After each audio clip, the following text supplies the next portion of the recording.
My name's Jake Shuknik, and I'm joined by Alec Deschamps. How are you doing this morning, Alec? I'm doing very well. How are you, Jake? I am good. I am good. Day 2 of outdoor singles. As yesterday, we got a little bit of thunder, a little bit of rain, a little bit of everything we didn't really call for, but it was there anyway. So for this match, Jake, we got from BC2 here, Mary Wright, Mm-hmm. and Alberta 3, Jan Robinson. Correct. And looking at the schedule standings rankings, Bev won her game yesterday 21-7, as the woman only played one game yesterday. And I could be looking at the wrong Bev. I absolutely am. Jan Robinson won her game 21-4, and Mary Wright won her game 21-5. As George here, our head umpire, is instructing the marker to stand, unfortunately, exactly where the jack is, which is a bit troublesome for our camera angle here. Yeah, less than ideal, but c'est la vie. So Mary Wright's using some black bowls, and it was Jan Robinson that is using blue. Yep, Jan Robinson from Alberta.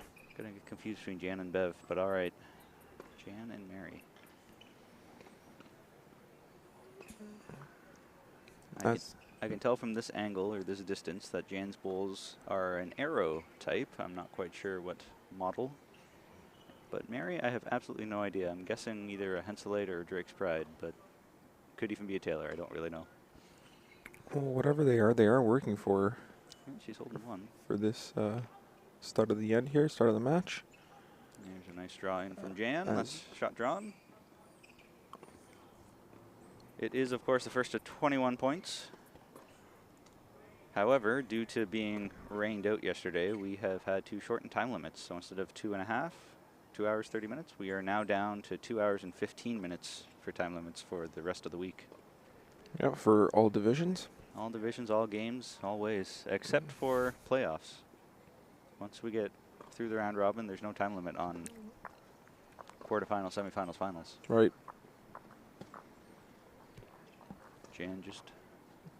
Mary pumped in Jan's bowl, so it looks like Jan's holding two.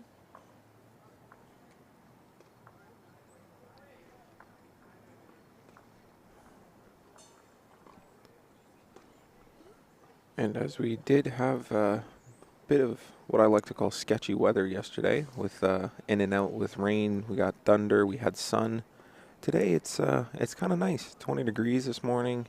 The greens are still a bit wet, as is everything around, as it did rain all night. So probably a bit slower greens here than they're used to. But yeah, the sun's not out yet, which is making it for ideal playing conditions. Agreed. It is actually quite pleasant here at the Burlington Lawn Bowling Club in Burlington, Ontario. Jan is kicking them in. I'm assuming that was a 2. Yep. Gonna go out on a limb and plop 2 there. And of course, ends don't matter, so just the first of 21 shots. Yeah, we've seen some games, Jake, about an hour and a half even go by fast. So yeah, what's this point system? It can be, it can get out of hand rather quickly. it can be quick games, that's for sure. I think this should be a good one, though. Mary Wright is an absolute legend on the bowls green. I remember in 2017, 2018, going to the outdoor singles, even 2019. Mary Wright's always been hovering around the top. 2017, I think she won the gold. 2018, I think she was still up near the top half. 2016, 2015, before that, she's always up there, so. No quitting her, eh? Should be a good battle. See Rusty Ruggles just in the corner there as one of our umpires today. Big thanks to George Cubis and his team of umpires for doing what they've been doing all week. It's been a long week as George has been here since, I don't even know, last Saturday, week and a half already. Doing the pairs and fours and then now also the outdoor singles. But we're in for a long day today as we started half an hour earlier than scheduled just to try and make up some catch up from missing a game and a half yesterday. Yeah. Which is rather unfortunate. Couple of good opening bowls here from Jan and Mary. I think Mary's shot being about 1.5 feet in front. I heard someone say that the greens are running about 11 seconds this morning, which is pretty good for getting absolutely flooded yesterday. Right, yeah. Yeah, I would have thought they would have been a bit slower, but... Shout out to Charlie Roach and the greens crew for keeping the greens in good condition. Big time. Big thanks to all their volunteers, too, as we threw them for a loop with having to cancel some games yesterday and starting early today. Means all the volunteers had to be here earlier as well. So big thanks to them. As Mary couldn't quite draw it in there.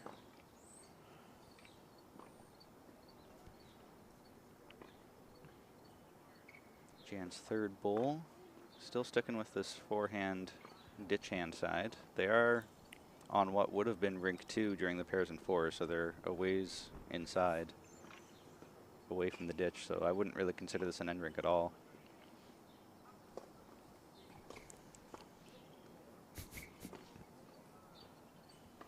This was actually the rink that they played the TV game on for the men's pairs final. Yeah.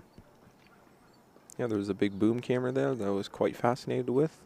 Set up on, well, former rink 1. Yep. Jan's asking who shot. Marker's having a good look here, and he's going to say this black bowl that Mary just played. So that means Mary Wright is holding 1 for sure.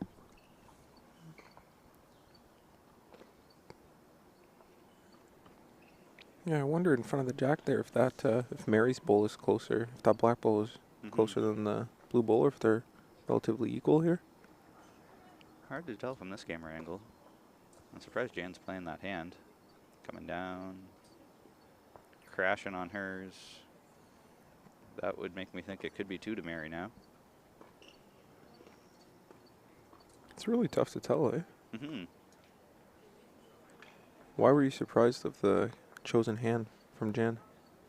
Because it was Mary's bowls out front on that side, I would have suspected her to play the other hand, and maybe if she crashes on a bowl, then she's pushing herself in as opposed to pushing Mary in. Right. Well, that's definitely a second shot. So now it's time to decide whether it's 2 or 3.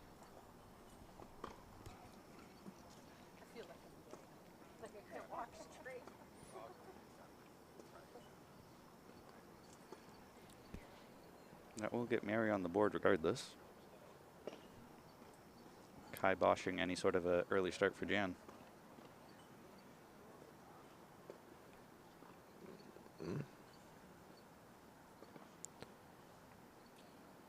So they're looking at it for a while here. I wonder if they're going to bring out the measure, or if it's straight. I'm trying to see here. I don't think there'll be any signal either, as there's... No, as they do kick away all the bowls, so no measure needed. Wonder if she had 2 to tie it, or just the 1.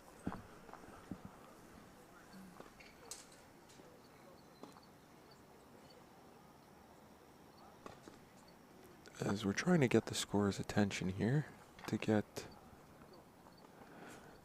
some... No response. I'm going to, for now, put up 2. We will see if he actually updates the scoreboard. I don't know if he will either. It looked like 2, so it's not a unplausible guess, but at the same time, we're not 100% sure if Mary did get the 2, so it's a provisional 2-2 start here to the game, as there's still some communication between the scorer and the umpire here, the chief umpire, George Kubis. George is telling him where to stand, as there is actually a specific placement where markers are supposed to stand. It's, I think, 3 feet behind and 3 feet to the right, which is a set standard thing, so then that way you don't need to worry about the marker getting in your way, giving you grass or anything like that. Right. That sometimes comes into play where people say, oh, the marker was telling me where to play or giving me grass, and that's not fair. So right. If you have a set place, then it's the same for everyone. Yeah, that makes sense, 100%.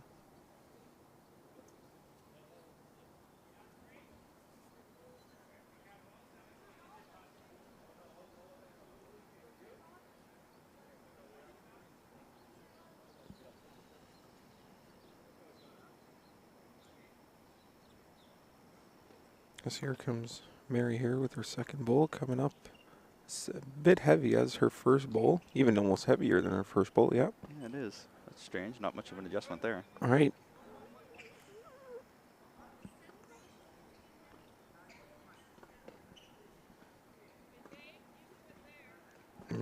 Missing long here, I would have thought as Jan here throws a near perfect bowl here, almost getting a toucher. I was surprised Mary's not throwing it a bit deeper, considering she has been a bit deeper on her throws here. She did elect for a medium jack as opposed to a long one. Mm-hmm. Very insightful, yeah. I'm surprised she didn't roll a long jack too, but that's a good adjustment on her third bowl to draw a second shot.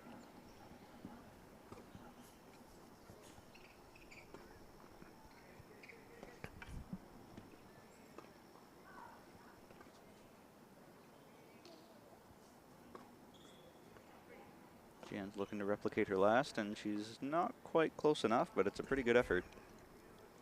So it's still just 1 to Jan. As Mary elects to come take a look here, as it is kind of tight around the jack. Maybe attempting to... Oh, would she have a chance to push the jack back there towards her bowl, or would that be a bit tougher? She might need to switch hands to do that. I'm not sure if Jan's last bowl is going to be in her way or not, but that is absolutely the strategy I think she should be going with, is to try and pinch the jack backwards as she has 2 receivers waiting. If she gets it, she could be counting a perfect 4, depending on where the jack goes.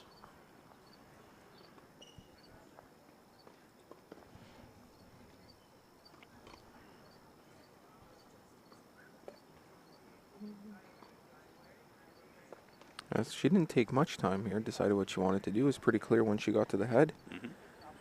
And now it's just a matter of executing here. She does go... I believe she's lining up to go ditch side here on her backhand. Yeah, you are correct.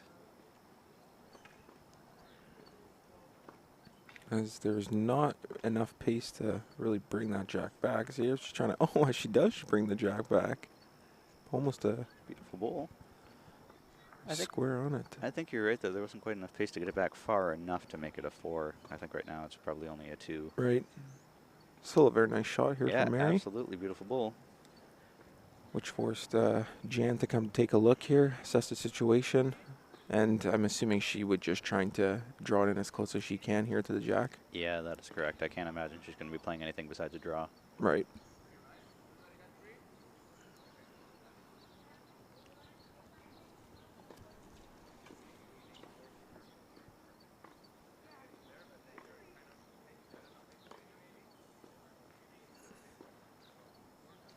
And sure enough, on her forehand side here. In the neighborhood. As it is slowing down quite now, otherwise it hit the wide. I couldn't see it with the marker. I thought that was going to be right on it. Fortunately, hit her own bowl here. So that will be 2 to Mary Wright, I believe.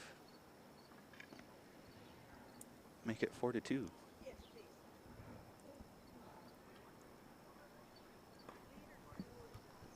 As at least this time they are closer to us and we'll be able to hear the conversation being held. Yeah, and I saw Jan hold up 2 to the marker to say it was just 2. Perfect. So, although a successful end for Mary, you gotta wonder if that was a slightly missed opportunity there. As she might have been able to grab even 4 here if she would have pumped that jack a bit further down. You are correct. So with Mary Wright being BC2, there are 4 BC women, just as there are 4 BC men in this field, whereas Alberta there are 3 and 3. And typically, it's based off of how you finish in your provincial qualifiers. So this means Mary got silver in the BC playdowns, whereas Jan would have got bronze in Alberta's.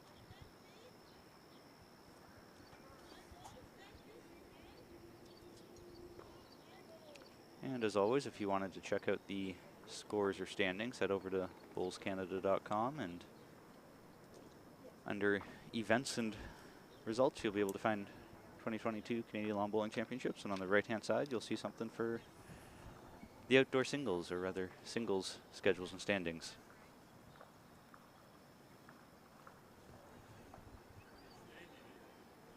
As on the right-hand side of your screen here, you do see rink number 2 here. Sorry, I almost said 3. And that's an interprovincial battle here from both Ontario players are playing each other. Yeah, looking over that, looks like Layla Hassan is on the mat right now. She's playing against Elaine McSween over on rink 2 of Ontario versus Ontario.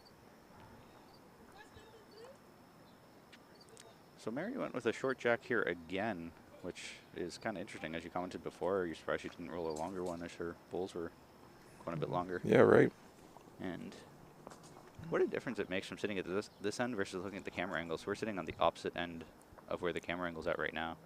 And from our end, I was going to say it looks like Mary could be a lot closer, a bit of a measure maybe, but from the camera angle, right. You can clearly tell it's Jan's holding one. As Mary has some weight here going into here, she unfortunately knocks Jan's bowl closer to the jack. Grabbed the wrong side. I'm not quite sure what she was going for there. If she was going jack hunting or just happened to be heavy and tight.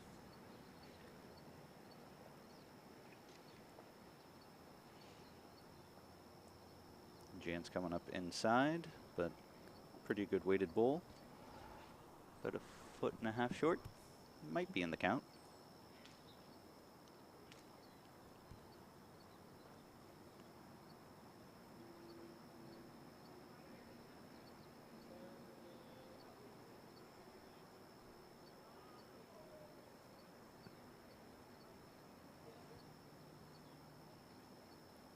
As Mary's still tight here on her line, but Tight and heavy and pumping another one of Jan's in. that's quite unfortunate here for Mary. She smiles and shakes her head after that one. She is probably one of the nicest people that you'll ever meet. I know that she was at the youth championships and we had plenty of conversations then. And even when she's frustrated or upset by something, she's still just the sweetest woman that comes across in the nicest way. If people are going to complain, I wish they would complain like her, because it is almost still wonderful to listen to. So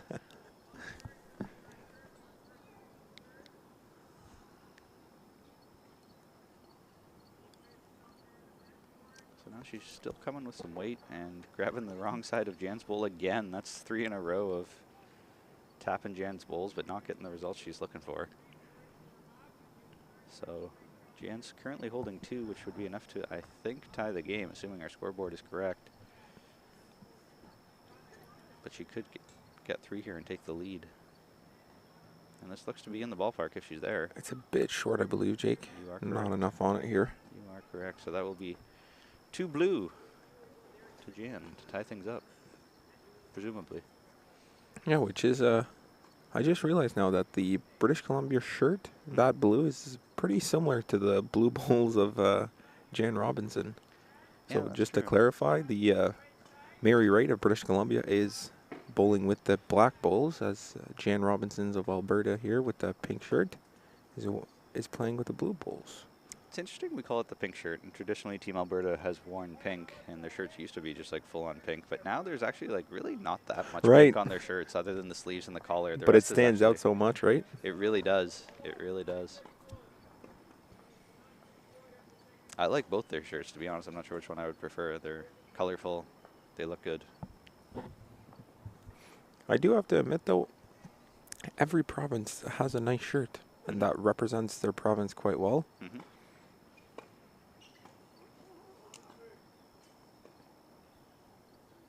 A little bit bigger sense of pride for wearing that shirt when you get it. Right.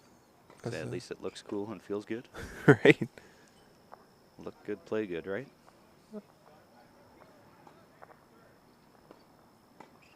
As we have, I think, the longest jack here of the game so far. Jan does have the mat up quite a few paces, though, so it's... Oh, interesting, yeah. It might be deceptive for how long it actually is, but either way, I still think this is the longest jack of the game. You're right. Not as long as it might look on the camera, though.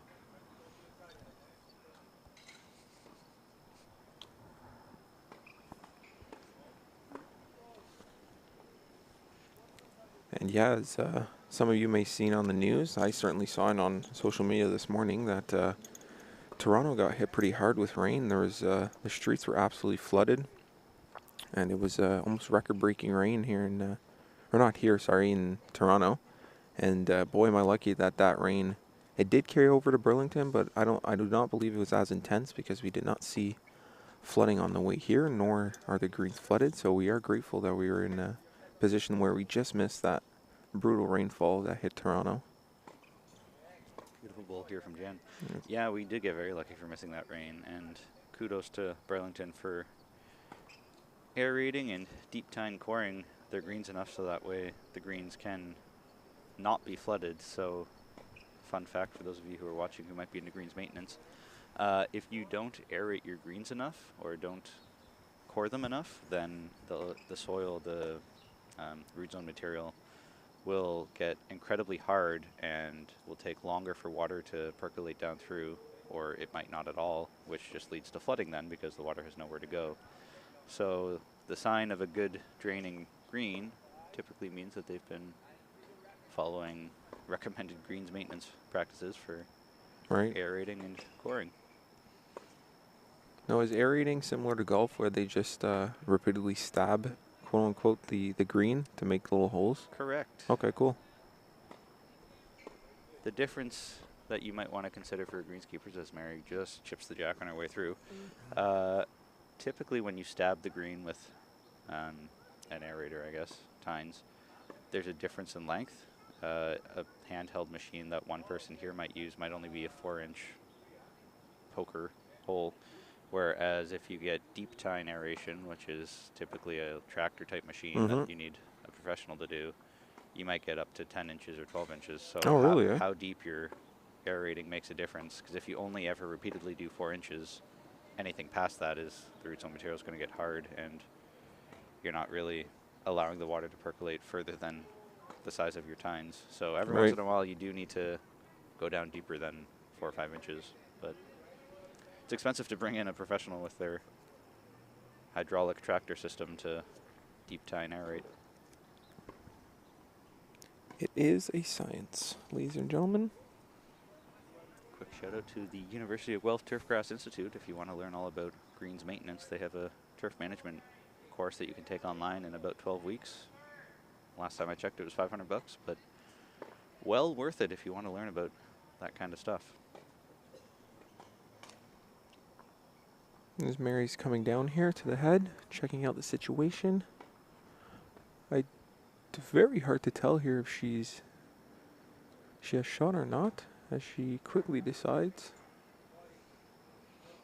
I believe she does have shot. I think so too. It would be a measure for that second point, though, I believe.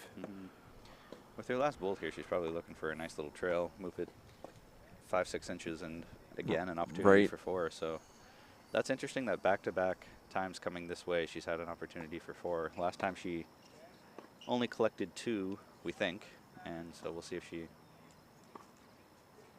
fares any better this time around.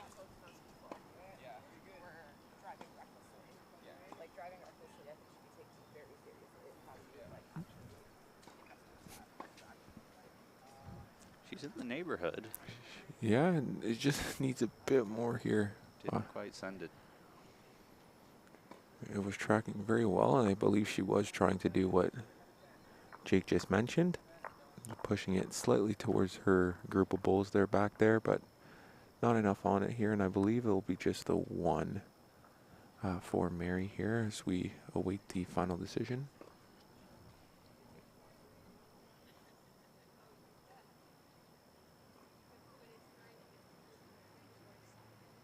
Oh, I heard Jan say 2 BC. So that would make it 6-4. Assuming our scoreboard keeping has been correct. It is still a provisional scoreboard here, as we did, I believe it was the second end.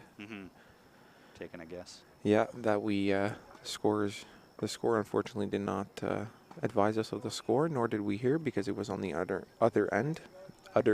My French was coming out there. I noticed yesterday that when you were counting in French. So is that a natural thing for you, or do you do it both ways? Yeah, I'll definitely count in French. Okay. I've I've seen a few other bilingual people, and they'll switch back and forth and do like the first 3 numbers in one language, the rest Right, in and then another finish it language. off, right? Yeah. I knew most of my head works in French here, and then to make sure everyone understands me, it comes out in English. Sometimes I'm difficult.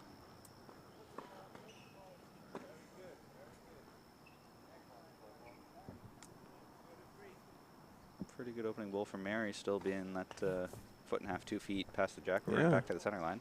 Which I think she might want to start exploring putting the jack back there. Mm-hmm. As again, she rolls a shorter jack than we're expecting. Mm-hmm.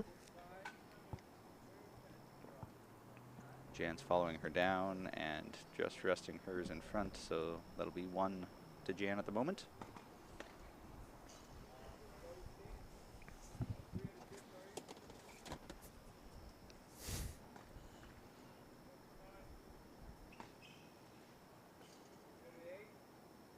As this weight looks a lot better here from Marius, I believe she's gonna. Oh, it just stops right before. Just stopping short of it. I thought that was going to be a toucher for sure. Yeah, me too. But as the score did not move, it was not a toucher from Mary. As Jan goes on her backhand side here. Looking to draw it off, but I think she's a touch wide. And right back with her other one, so really cool to see all of those bowls come back to the center line. That makes me happy that we've picked a good TV rink here this morning.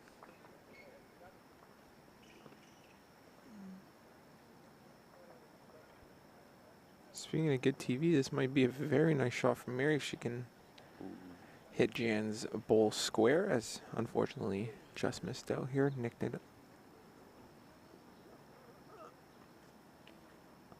Jan is still sticking with her backhand. Not sure if she's going to try to take the weight off or just adjust her line to grab the jack on her way through. I think she did a little of both, so changed the line and the weight. Mary's coming down to take a look. She probably wants another bowl in the head, because if Jan was ever able to pick her bowl clean without moving the jack, it'd be 3 or 4 to Jan. So Mary probably wants to get a second shot in there. As again, she does not take long to make decisions, as she barely stops at the head and starts her walk back here to the mat. I think that's the way it's going to have to be, with us shortening the time limit to 2 hours and 15 Right. minutes instead of 2.5. Not a lot of time to stop and ponder. Right. Which can be good. Mm-hmm. Sometimes overthinking is an issue for these players. Very true. Very true. As Don Caswell once said, sometimes you gotta walk up and throw the thing. Words of wisdom. Words of wisdom. Sometimes. So Mary's rolled that one narrow and not quite there, so that's not going to be in the counter too much. For Jan's last bowl here, still sticking with this backhand. We'll see if she's adjusted her line and her weight. She's looking to either grab the jack or piece of Mary, but she's still not quite there, coming up narrow and short. So that will be 1 bowl to 1 shot to Mary Wright, which would make it 7-4, presumably.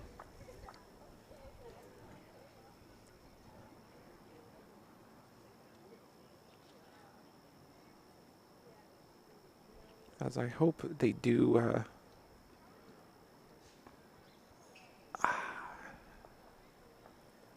Was that the one? I was trying to see. I am fairly certain Yeah. that Mary got It one. did look very certainly as the one, but I still didn't see Jan's fingers there pointing at the score, or telling the scorer what the score was. But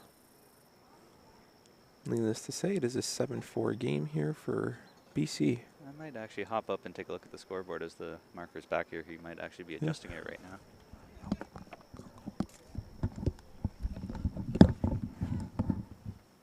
As Mary has the mat up, again, sort of similar to where Jan had it. I'm curious if she'll roll a shorter jack here again, and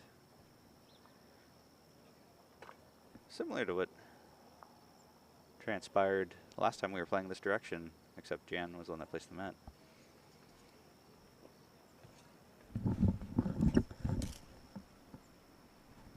We were off by 1, so it's 8-4 for Mary Wright. Good guess, though.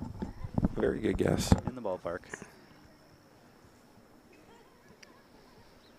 So interesting here again that Mary's got the mat up a few paces where Jan had it before, and Jack is probably close to the... And it looks like she'll be deep again. Mm-hmm. I'm wondering if this is a strategy from her that no matter where she rolls the Jack, she wants her first one to be 2 feet through. Right, and if it is her strategy, she is very consistent in executing that strategy. Mm-hmm.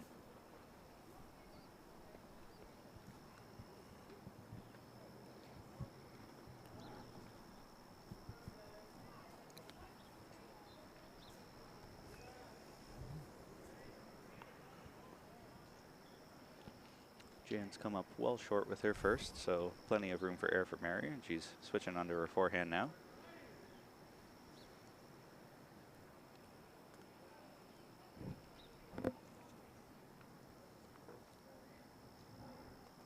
This also seems to be a bit heavy. Just missed the Jack on her way through. Didn't make much of an adjustment there at all in terms of weight. Right. Her line is very, very good. Mm-hmm. That ends up pretty flush with the center line there. And see if Jan's also switching hands here, which is strange. I guess that last bowl that Jan threw was right in their line. Coming up, touch short. Not sure if that's going to be good enough for shot or not, as the Jack is probably just in front of the marker's elbow. There you go. You can see it now. So yeah, Jan's last bowl looks like it's probably shot.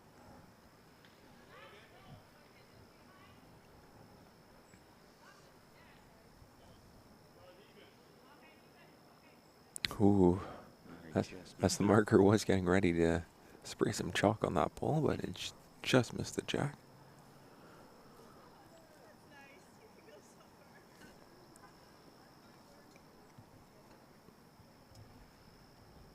Jan's rolled another well-weighted bowl here, but coming up a bit narrow. Not sure if that's going to be good enough for shot or not. Mary's going to come down and take a look. I'm surprised that Jan doesn't come down when Mary does, because typically when you play a game, whether it's a team game or a singles game, when your opponent goes down to take a look, you do too. So it's interesting to me that Jan's not. Right, because it's not like you can play anyways, right? So Yeah. might as well Mm-hmm. use that time to go and assess a situation. Mm-hmm. There we go. Now that the marker took a step to the side, you can actually see some of what's going on. I believe Mary's last bowl is still the shot. But again, another opportunity here for Mary. If she can get the Jack or a trail, she can collect 4. Yeah, big time. So Mary's had a lot of opportunities this game already, and it seems to always be coming in this direction. This is the 3rd time in a row now coming this way. She has the opportunity to score a 4.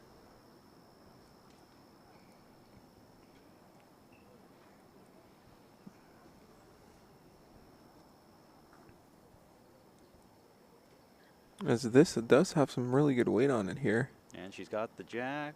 I don't think she grabbed it far enough. So once again, she's made it, but also not the perfect result. Right. As I think she's sitting 2. Mm-hmm. But yeah, like you said, Jake, another opportunity to maybe have a perfect end here. But needless to say, Jan does have her last bowl here. Let's see what she tries to do. This is a tough spot for Jan to be in because she has no back bowls, no position. So if she throws weight at that, even if she gets Mary's bowl, you still could be down 2 or 3. Right. It looks like she's playing her backhand. She is. That is interesting.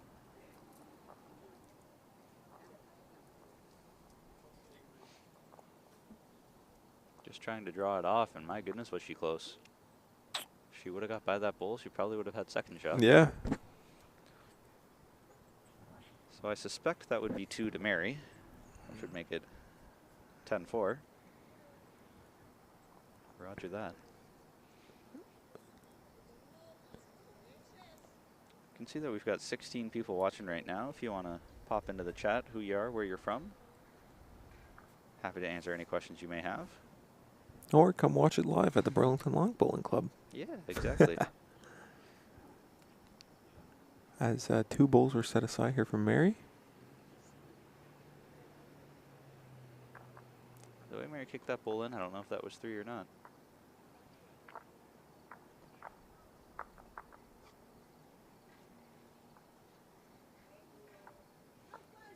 I'm going to be cautious and only put up 2 for now, and we'll hop up later and check the next time the scoreboard is updated.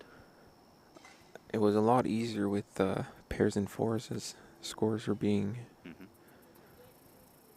told to the teammates and to the scorers there sitting behind the rink, so it was easy for us to catch what the score was. But here in the singles, it's a lot more quiet, less communication, and it's tough to say. It is very quiet, almost peaceful out here with minimal talking, minimal communication as it is a singles game.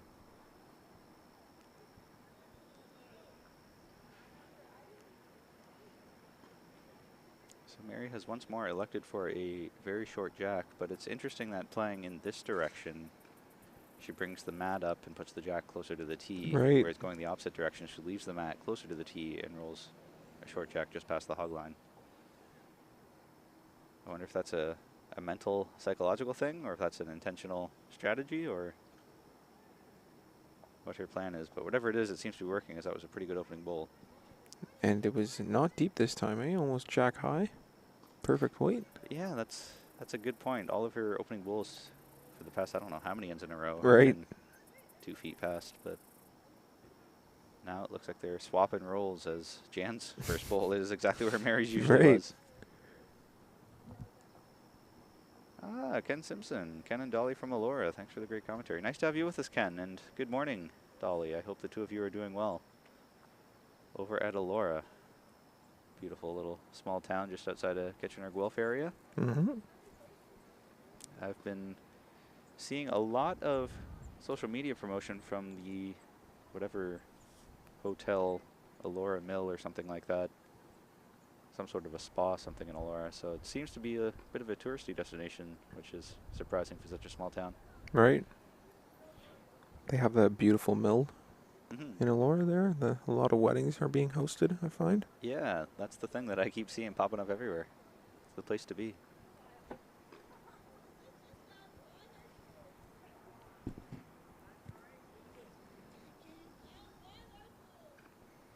As Mary's asking her bowl to go to the left here, she just comes up short and cuts underneath the jack here. She's holding 2, so it's a surprising 3rd bowl from her to be well narrow and well short. Right. Uncharacteristic of her for not having a back bowl, to say the least. And Jan's come in and pushed one out, but it'll still, I believe, be one to Mary, as she's going to go down and take a look. So it seems like this is sort of a trend now that Mary's always going to walk down after her 3rd bowl, before her final bowl at least, to assess the situation.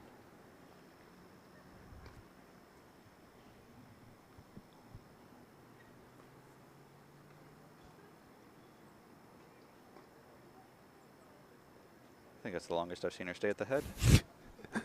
Yeah.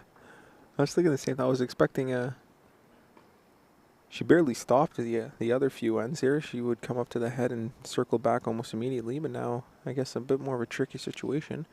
From this angle, it looks like it's pretty straightforward drawing here on her backhand side. But maybe she'll have other ideas here. I wonder if she was assessing the situation and took a little bit longer because she doesn't have the usual cluster of back bowls that she's accustomed to. So this is new territory.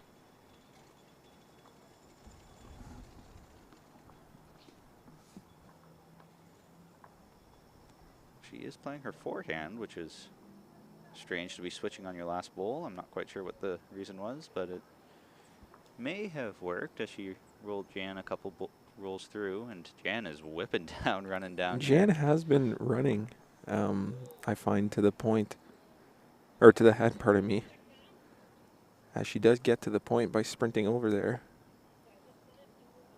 And also very quick to assess the situation and start the slow backwards walk.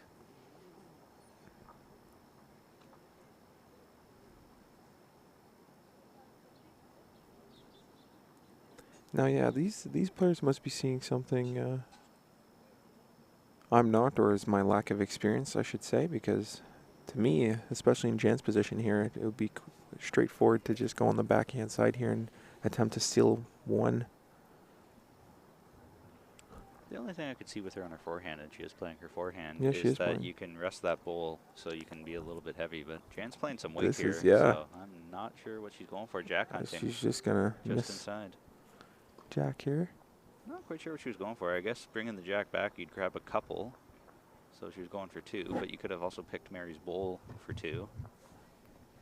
Regardless, I think that's going to be 1 to Mary Wright, I suspect, unless that blue bowl is actually closer than it appears.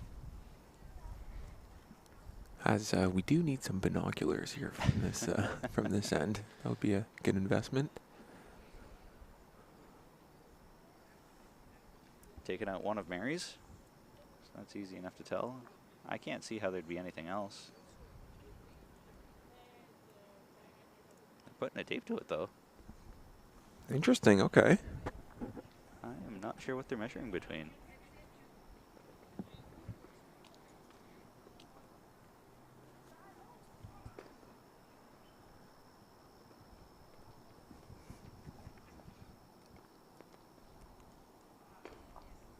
As marker and other player are watching, and no, I think it was just the one. Yep. Yep, the one as this was finally clear for us here that was just 1 for Mary. We'll make it 11 to 4. As I will double check the scoreboard here as the scorer comes back and changes the score. I believe we are right, as this is not a provisional scoreboard anymore. This is the actual score of the game. So 11 to 4, that could be halfway through the game, could be a quarter of the way through the game, but it's only been 43 minutes they've been playing for, so time limit should not be an issue unless they slow down dramatically. They have been playing fast, which is nice. You can see again where Mary's bringing the mat up a few paces, and I suspect this Jack is going to be right back to the tee, or close enough to it.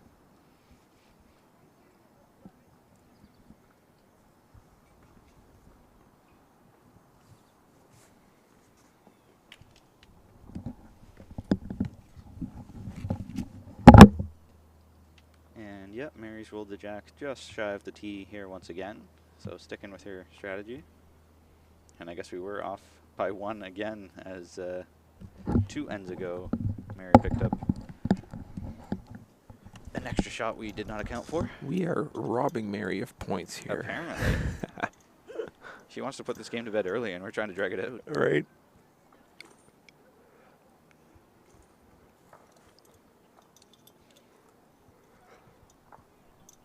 As this is a very good opening bowl here, as it is a toucher for Mary. Her strategy is working.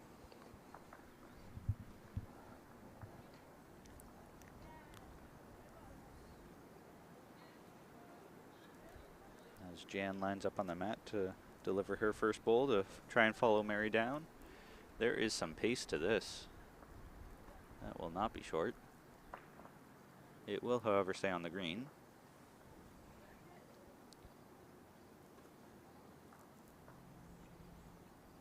So after this event is done, which it ends on Thursday evening probably, we have the first ever Parables Championships in Windsor, Ontario from September 11 to 14, followed by the Mixed Pairs Championships of September 14 to 18, followed by the Senior Triples out in Victoria, September 21 to 25, and then wrapped up with the Indoor Singles October 24 to 29. So still plenty of bowls left this summer at a high level.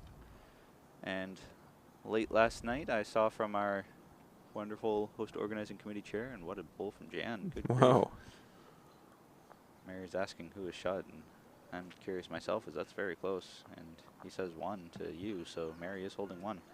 I saw late last night that the host organizing chair for the Victoria Lawn Bowling Club Senior Triples Championships sent us the program, and they hired a graphic designer, I believe, to put it together, and it's one of the best looking programs I've ever seen. Nice.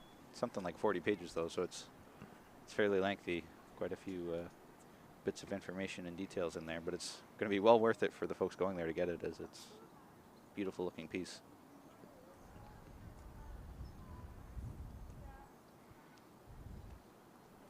Yeah, the Victoria Lawn Bowling Club has been working now pretty hard for quite a while to set this up, the seniors triple, so I am excited to see the outcome here, or the final product, I should say, of all that preparation from both us at BCB and Victoria Lawn Bowling Club. They've been putting in quite the work, getting renovations made to everything from ditches to lighting to maybe even internet, I can't remember now, but lots of stuff going on there. And Jan is very close here again, just rubbing hers on the edge. I don't know if that's going to be enough. The marker took a good look, but Mary's going to come down and see for herself, so we're not going to get any indication of who's shot in that cluster right now. As Mary is shot here, she just asked the score, and the score nodded. This is playing with fire here for Mary, though. She only really has one bowl in the head that Jan could kick out. So I suspect that Mary's going to try and get a back bowl, I would think, something in behind, just to deter Jan from throwing weight. But I've been wrong before, and I'm definitely wrong here again, as Mary's playing draw weight or throwing a guard, something in front. Not at all what I was expecting, but here comes Jan whipping down. You can see her running in the top right corner of the screen, just racing down here. I will say I'm appreciative of how quickly she moves, just because there's nothing worse than having a game timed out because your opponent is slow. Right. That's definitely not going to be the case here, so if the game does time out, Mary can't blame Jan for taking too much time. I wonder if this running from Jan is just a way of to either shake off the nerves or just stay in the zone, as it might be a superstition thing, or it might just be a, oh shoot, it's now 2 hours and 15 minutes and not two and a half, so I do need to get on my horse here. Yeah, that could very well be. I'm not quite sure. Only Jan would know as she throws a bowl here that's going right at the head. Oh. Just missed on the inside. As you might have heard the temporary splash here. The tent we're under is raining on us apparently, so rained yesterday, but it's still going to be raining on us today, I guess, from leftover puddles. So if the marker was correct and it's 1 to Mary, nothing's changed, so it would still be 1 to Mary, making it 13-4.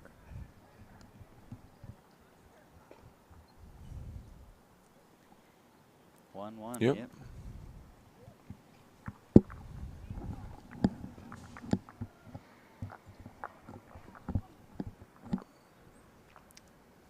Unfortunately, the end that we are sitting at has none of the scoreboards visible to us, so we can't really go around the horn and give you updates on all of the other women's matches right now.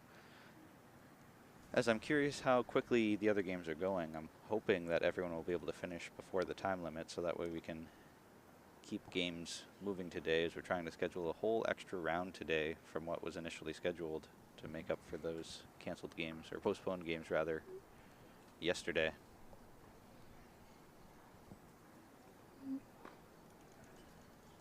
Initially scheduled for 8 o'clock to 10:15 is the full time limit. This jack is very short here again. That is extremely short, yeah. As the scorer just turns it half a turn here towards the center line. He's questioning whether it's legal distance, and Jan is going to come down and take a look. Interesting that when Jan wants to bowl, there we go, now she's running. I was just going to say she chases after her bowls but didn't for the jack there, but now here she goes. Thankfully, we do still see the jack here at the top of your screen. Yeah. It is a fairly short jack here. It'll be interesting to see how Mary plays this, considering she's been playing kind of long for the morning match. It's easily the shortest jack she's thrown so far. Oh, I do not believe she likes this, as she turned her head rather quickly and simultaneously shakes her head here. Her weight's almost jack high, it's just she missed her Yeah, line. wasn't that bad of a shot. And Jan is also trying to figure out the line on that hand, and it looks like she did. But didn't quite have the weight, coming up just short. As Mary is going on a backhand here.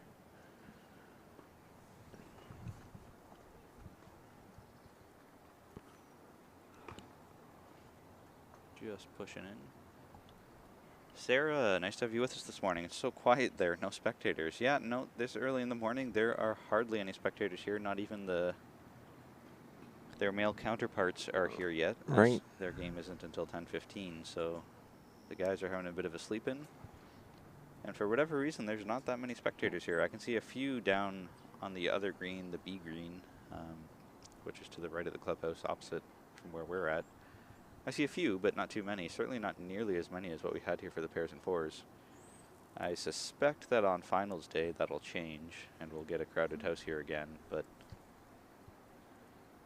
yeah, not too many people wanted to get up at 8 a.m. on a Tuesday to come down and watch singles, I guess.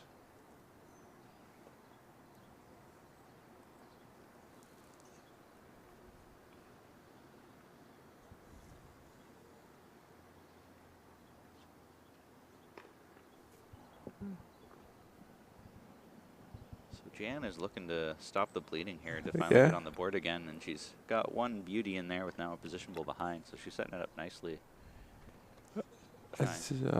Mary did not go to the head here this time to assess the situation. Throws her last bowl. Yeah, that's very uncharacteristic of her. And didn't really change much, so still looks like one blue to me. See if she can add on to her tally here with her last bowl.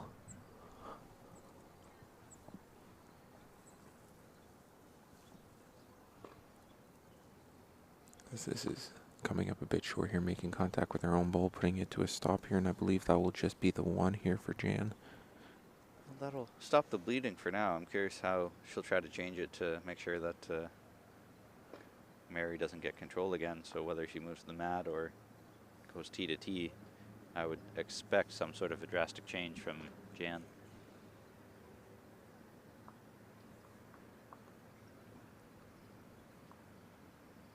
So 1 to Jan will make it 13-5.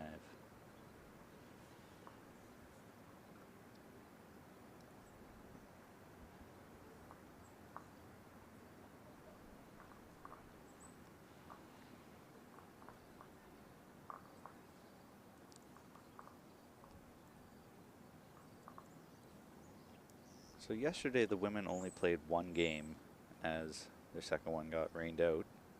But they still had to sit at the club all day waiting because they assumed that they would be able to get back out there. We sent them all home around 5 p.m.-ish, I think, 5:30, somewhere around there. I am curious how early some of these women went to bed last night, knowing that they were going to have to play 3 games today, as we informed them of that last night. And whether or not that's going to have any sort of an impact, as typically for your routine, you'd go to bed at the same time, get up at the same time, try and get into a habit, right. But today is just throwing them for a loop. So I'm curious what kind of an impact that's going to have for them.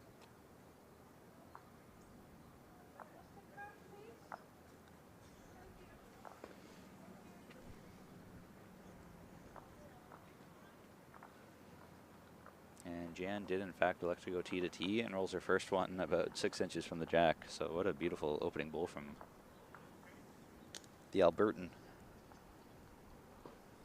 Good morning, Agnes. All the way from District 7. Heritage Greens Club, I believe, if I'm not mistaken. Kitchener. Ooh, Mary just rubbed Jan as she slid through. So it'll still be one blue bowl for Jan at the moment. As Jan attempts to start the comeback here, as she did put an end to Mary's streak here of a couple ends in a row. Although it was just the one, the last end here, you got to start somewhere for a comeback as she throws her second bowl here, and it's almost perfectly weighted here as she is turning it on here for Mary, making it a bit more difficult as Mary classically went long on her first bowl here. See if she can do something like that. As she second guess here her backhand. She does elect to go to her forehand here and attempts to. There's a bit more weight on here, so I wonder if she's trying to go a bit more deep. Just on the high side, going around everything and coming back and behind, matching her first bowl just about.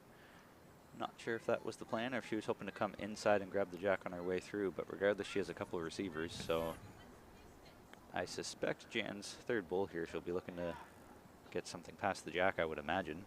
Yeah, she did ask the marker here for a distance between her bowl and the jacks. It was about 1.5 feet, according to the score. Here she goes on her backhand side here, this side.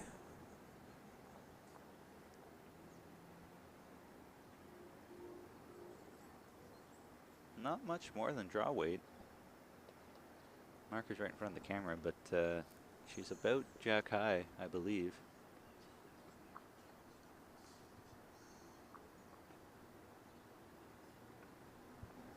So it could be 3 to Jan at the moment with Mary's. As here comes Jan running after Mary's bowl. Had a quick look and right back we go. Now, is she sitting 3 there, Jake, you think? Or I think so. That's awfully close, but I think she is. As the marker's just moved off to the side, you can see there now. Yep, she absolutely is flying 3. So big opportunity here for Jan to score 4. Huge opportunity. There have been many opportunities both sides for either player to collect 4. This is maybe the first one for Jan in a little while. But it's also risky because if you collect a 4, that means you're leaving the back wide open.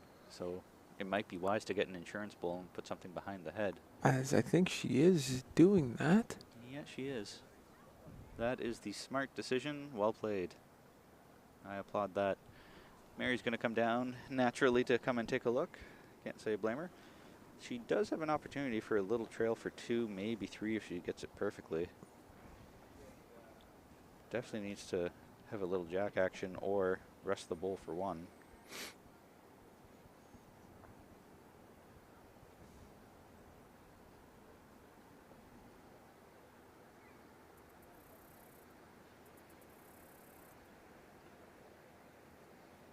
I'm very curious to see what she plans to do here. She's had relatively okay weight for her first 3. Right. Like they've been a little heavy, but nothing drastic. So that same kind of weight I think is probably advisable if she can either grab the jack or find a blue bowl to come in off of.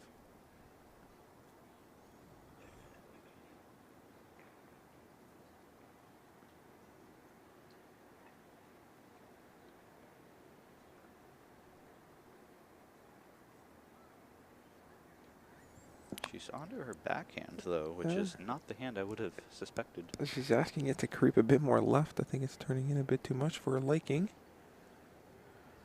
And, grabbing the bowl. Oh, yeah, just nicked it and flopped in. So she played underneath to what was presumably the shot bowl. Hit and flop for 1. There you go. Now you can see it. So she came down through the port, inside edge of that blue, and fell backwards for 1. Now that has to be a bit demoralizing for Jan? For Jan, yeah. She was sitting 3 here quite comfortably, too. Yeah, I would imagine that's probably demoralizing and not going to be boosting the confidence going forward. But for Mary, though, that might be enough of a confidence boost to close this out. Close this out, yeah. When you try for a shot like that and you make it, confidence is at an all-time high. And as most of us know, confidence is almost 85% of sports. If you're confident, then you're able to achieve anything and everything you want. A little philosophy for you viewers here this morning with Alec. Paraphrasing Kevin Garnett with anything is possible.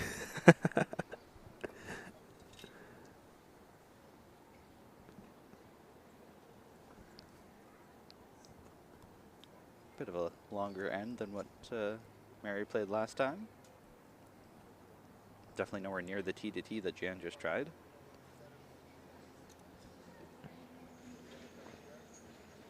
Starting with her forehand, And I've noticed that she's been narrow quite a few times on her forehand coming this way. And once this again, is no different. yeah, very narrow. I'm not sure if that just means we're on a tricky rink or if she's just been missing her line. As I have seen some good shots on that hand, so I'm not too sure.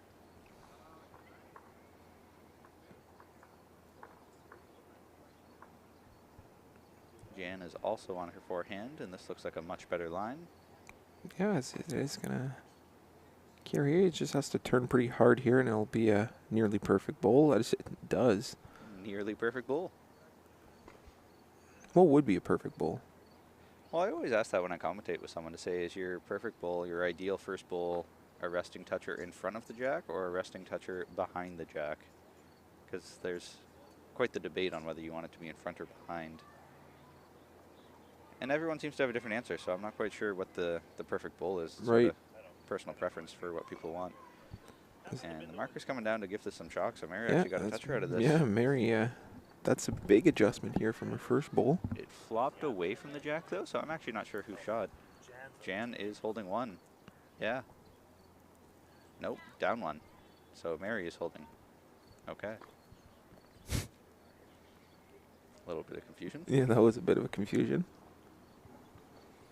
As we have some of the men here starting to creep in for their 10 o'clock match. So we're just past 9 here as Jan throws her second bowl. Trying to replicate her first one, but on the backhand side. Pretty good effort, just coming up a touch short, but that was definitely the right way to go. This is, again, sort of tread dangerously for Mary as she's holding one, but could very easily, any jack movement, you're down. I would probably recommend getting a back bowl, a position bowl right now, just something in behind. Right. In case the jack does move, would be my recommendation, but we'll see what she does, as she's an experienced bowler. I have no idea how many years she's been bowling for, but I suspect it's more than I have. And I think she missed her line here again, Yep.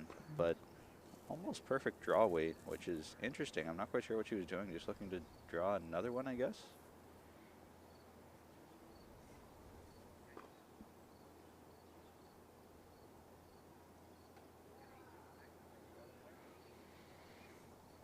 Jan is coming up, I believe, a bit short. Yep, just shorter than her third bowl here as Mary comes down to the head and assesses the situation, as I believe she'll want to either put one back there or just draw it in, as I think she tried to do with her third bowl. Drawing it at just right at the jack there on the left-hand side, or on the right-hand side of your screen, I should say. I would definitely stay away from that, and I would put in a back bowl. I would not be looking to draw another one. I don't want to leave a wing for Jan or move the jack and end up being down one. I would be more than happy to take my one and run. One and run. Important to stay humble sometimes. Even though it's there, doesn't mean you have to take it. Yeah, exactly.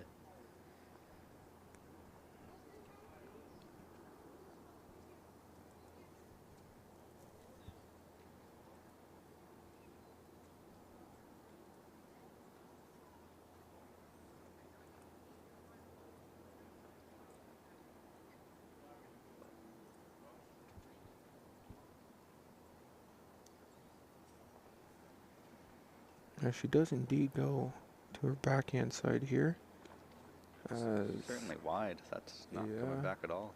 No, as she might have caught a ridge there that she caught. Oh no, her first one was ditch side, pardon me.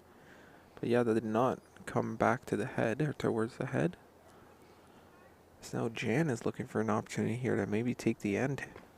That could have been an intentional guard for Mary, as it looks almost to be in the draw line, so maybe that was her intent. I'm curious now what Jan will do, because if she's able to push Mary's out without moving the jack, she could pick up a 3, maybe even a 4. Right. It's going to be tricky to move black bull without getting any jack movement and sit, but even some jack movement, you're still picking up a 2. So I would expect a little bit of weight. Doesn't need to be overly aggressive. Probably something to come inside of Mary's bowl, and yeah, that does sort of look like what she's doing. Couple yards through, just hanging out, didn't want to come back in time. Yeah, on that side, and Seems to be some sort of a ridge there that prevents the ball from coming back. It just straightens out here at the end. So that'll be 1 to Mary, making it 15-5, but she's creeping ever so slowly towards that elusive 21.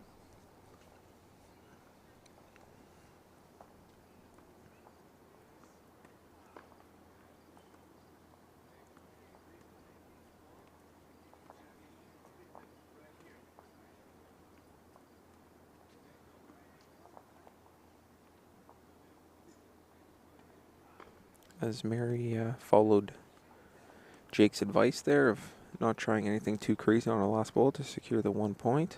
Just keep creeping ever so slightly closer to that 21.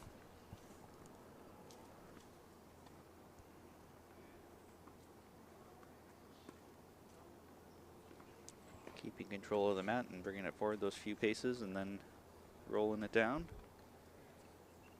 This is a bit of a shorter jack. I was expecting it to be closer to the tee, but this could be a return to her tactic of 2 bowls deep. 2 bowls deep, yeah. It's been serving her well.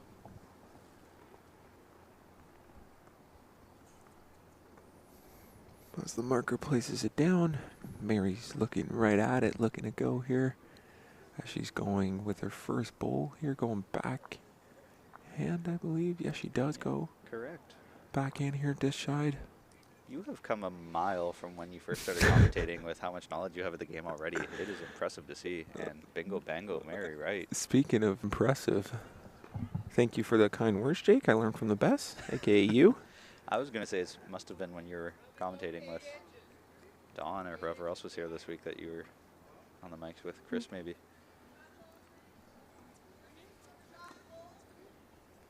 Jan is taking a page out of Mary's book of putting her first bowl several feet past the jack. Which is not a terrible spot to be, especially in your first bowl. Let's see if Mary can replicate it. So being at 15 right now, she's 6 points away. If she can grab a 2 or a 3 here, then that would effectively mean every end going forward she could finish the game. So I'm sure she's eager to collect a few here.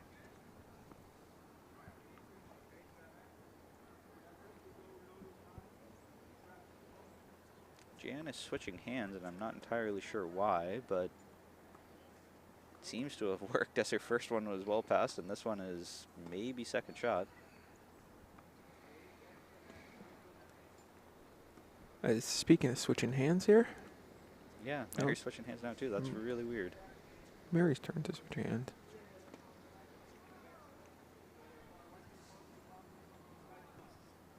Well, there's a unique username. So Hello from Quebec was great to be at the championships last week in the women's pairs. So that narrows it down to 1 of 2 people, but the username is Zoom Zoom. Do you want to take a guess on whether that is the skip or the lead of the women's pairs team? I can just see my partner Ann Morissette from time to time in the background, so that would mean Ann Morissette's here playing in the singles. So by process of elimination,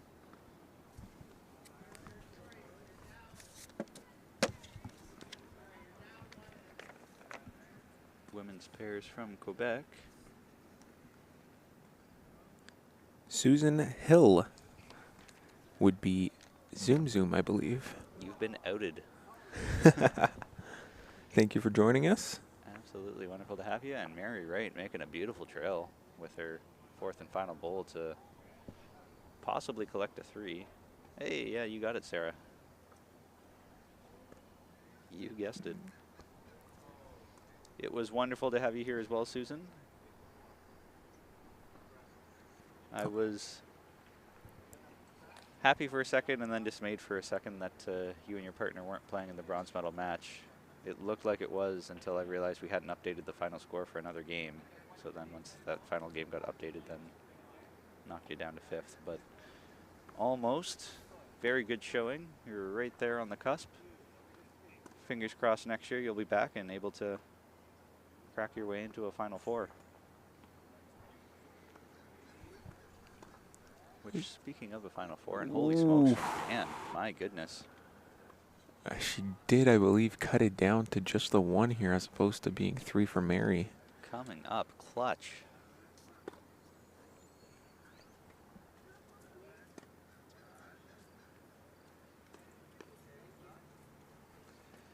Coming up, clutch. So yeah, if that's just 1 to Mary, which is what it looks like, then that would only make it 16 to 5. Yeah.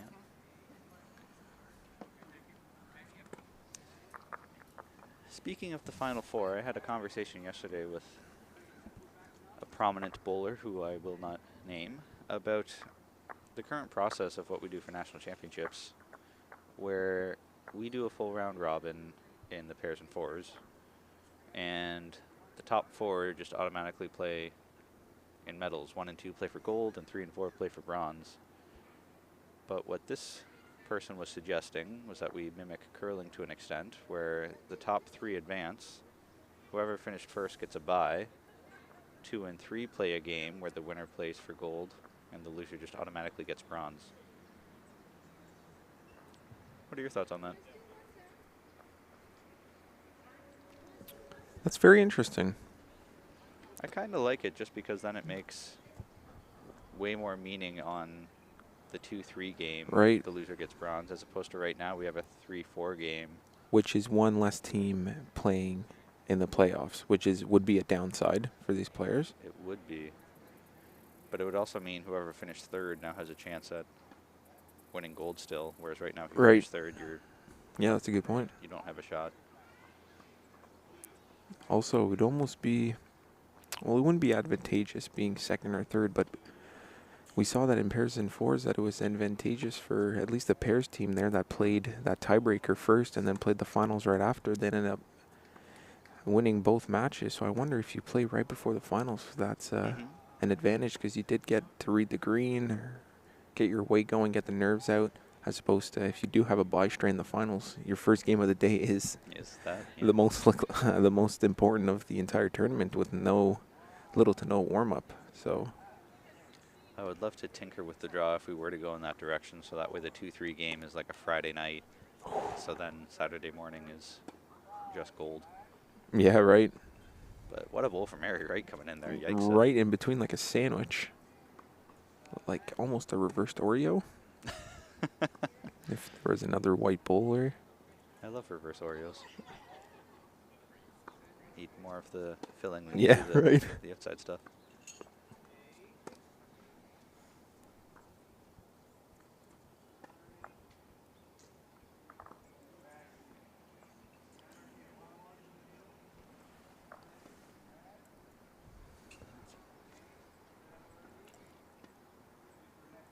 Mary's coming just a bit short here after a perfect bowl in her last one.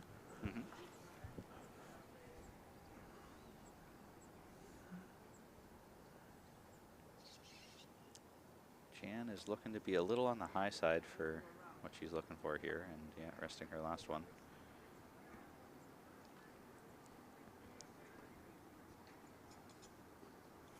So I guess Mary has stopped going down to the head after her third bowl all the time. Yeah, and has that's a good point. Just felt like she's in the groove and doesn't want to waste time, I guess. I'm not too sure. But it seems to be almost a bit of a ridge there. It doesn't want to come back as it starts to bend and then go straight and right into the cluster of Jan's 2, and Mary's hit it as well.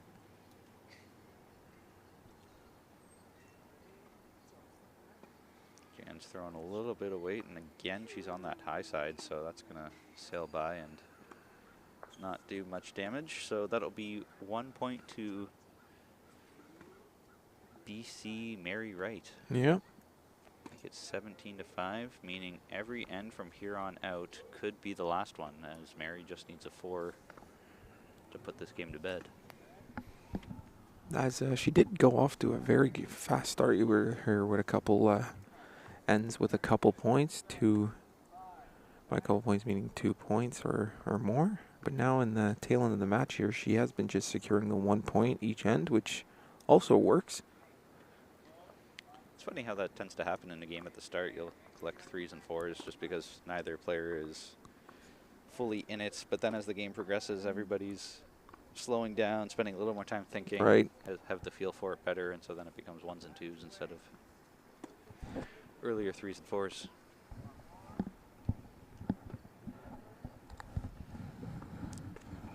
unsurprisingly, Mary's got the mat up a few paces and rolling the jack back down here to be a bit longer, 3/4 length probably.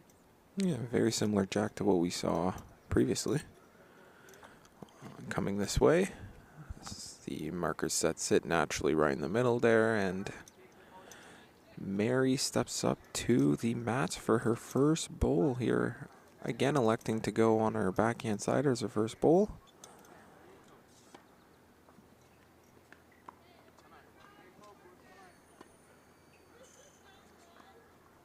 Back to her mischievous ways of Her 2 feet through.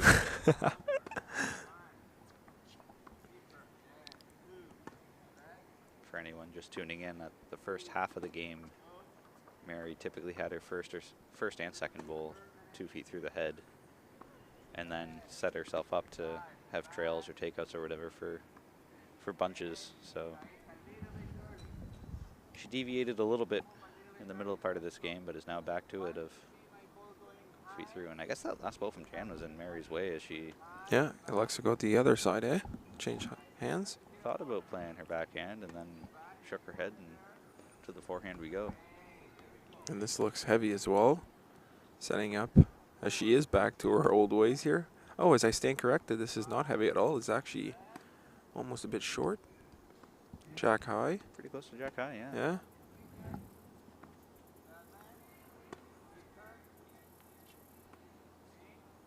We'll see if Jan's playing outside her bowl. She is. Will it come back and finish in time?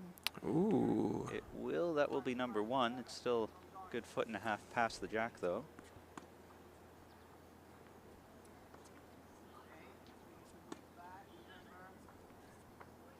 And Mary has rolled this one a little harder than her last one. This has weight on it. Didn't want to come back. So I suspect Jan could just play the same bowl here again, but I saw her flip it in her hand, and she's now also under her forehand, which I'm not sure why. I guess trying to get some cover, protect if the jack were to be chipped sideways, maybe? I'm not really sure. So I believe she's just going to cut underneath here and go past here. It's still good for 2. That'll be... Yep. As Mary takes a walk, finally. Or not finally, but back to her old ways. Yeah. With now she has 2 bowls past the jack and is walking towards the head, so she is back 100% to her old ways. Back to what we saw at the first half. So it's currently 2 blue. Because there's nothing really near the jack, I don't know if I would advise for Mary to try and go for a draw, or for a trail, I mean. That's going to be hard to move the jack exactly where she wants it, so I think the draw is really all that's there. Just put anything within a foot. On her backhand? Or her forehand? Because backhand, she could push that jack towards her bowls, but I don't know if that That's true. top blue bowl is a nuisance bowl. That's what I'd be worried about, since she switched hands on her second bowl because Right. the blue bowl's in her way. I suspect that's in her draw line, so I would imagine she'll play forehand and Right. just try to draw within a foot. And indeed, step 1, check. Let's see if the step 2 of drawing into the jack is also a check here. That looks a little high to me. I don't think that's going to come back in time. Not quite. From here, that still looks like 2 blues, but Jan's going to come down and take a look. But Jan has also slowed down here. She's walking, not running. Mm-hmm. Taking things serious now.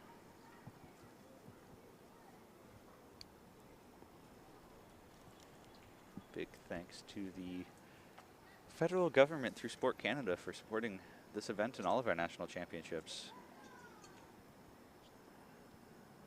As the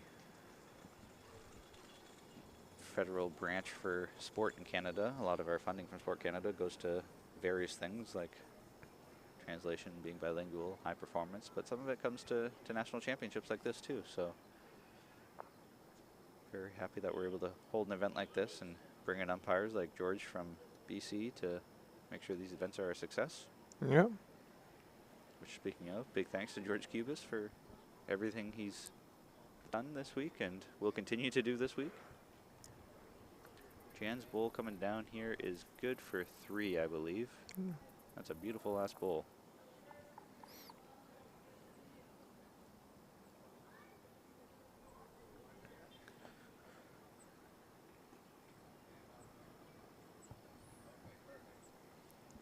As yeah, I believe that will bring up the score for Jan here.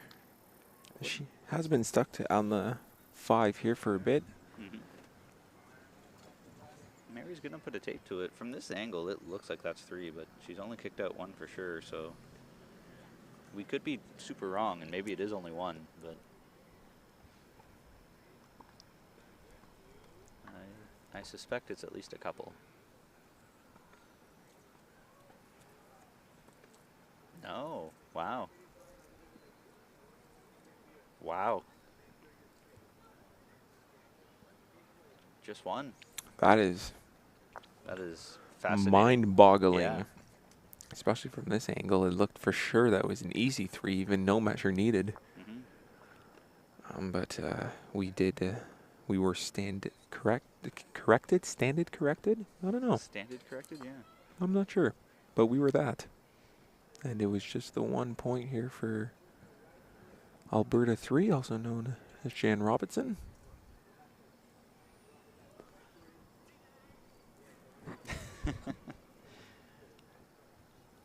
Susan saying hardly recognize Mary without her blue and yellow bucket hat.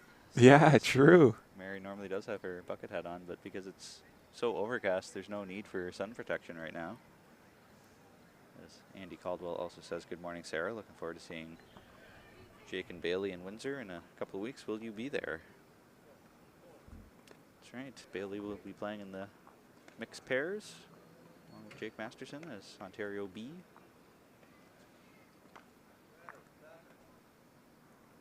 And so Jan is trying to shake things up here. She's got the mat up just shy of the hog line, and the jack's probably just shy of the tee. And rolls her first bowl. Pretty good jack weight.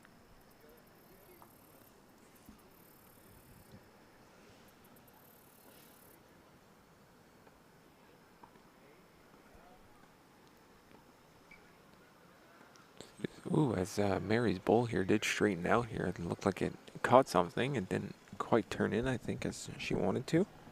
Unless she had put enough weight there that it did subdue the draw.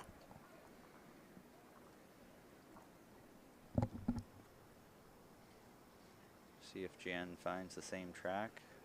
Not quite enough weight for it to get here.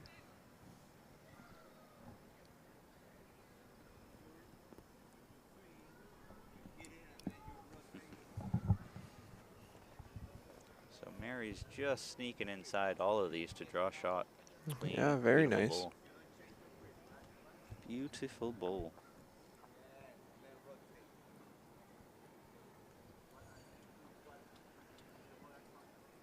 I'm curious to see what these women do after their game, because this game might be one of the first ones off, at which point they then have quite a ways to wait, and Jan gets a nice little rub in off of to grab the jack.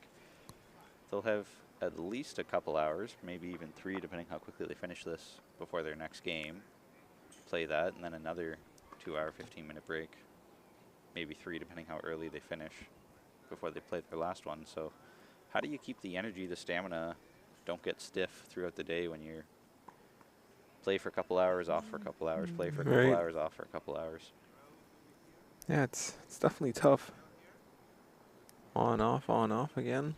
It's tough too, because I don't think there's any event that I know of in Canada that would prepare you for this. Most tournaments in Canada, most qualifiers in Canada, you play back to back to back. You don't really get 2-hour breaks between games. Right.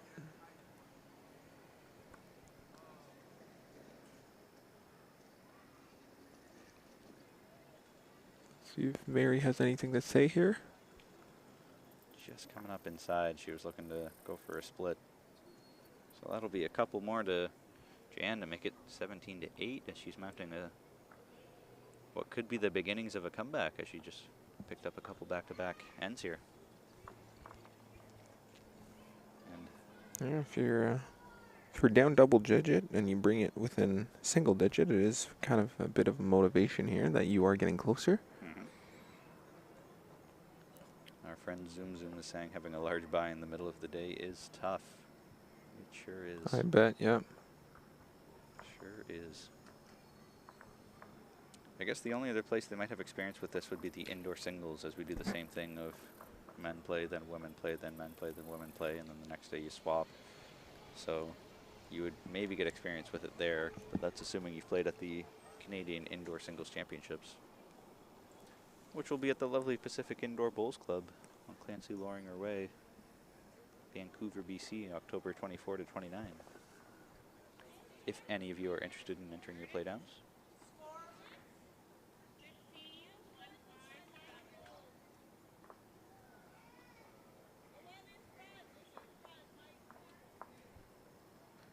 As I was going to say, we do have a deep jack here, but I didn't realize how far forward this mat has been brought. Mm-hmm. There you go. You can see it now. The marker's probably going to stand right in front of it. And right on cue.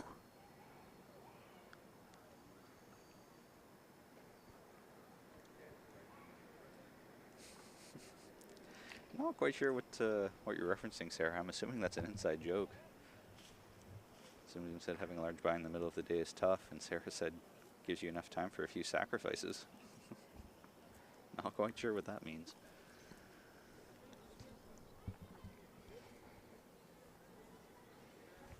Ooh.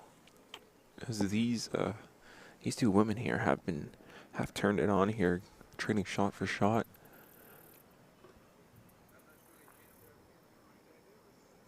Both figuratively and literally.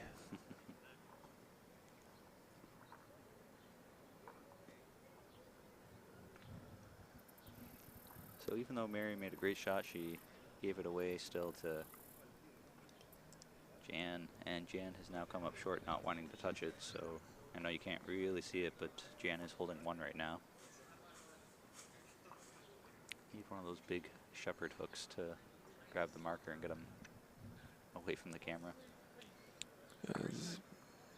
Nice wick off her own bowl here, bringing her a couple inches from the jack and throwing shot itself. Yeah, so Mary's now holding one as she wicked in off of her previous bowl.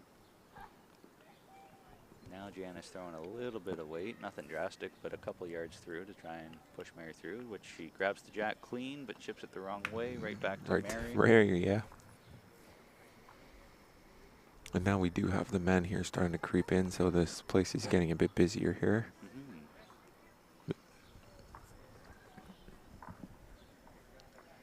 Mary's asking my shot, and the marker says, yes, you are.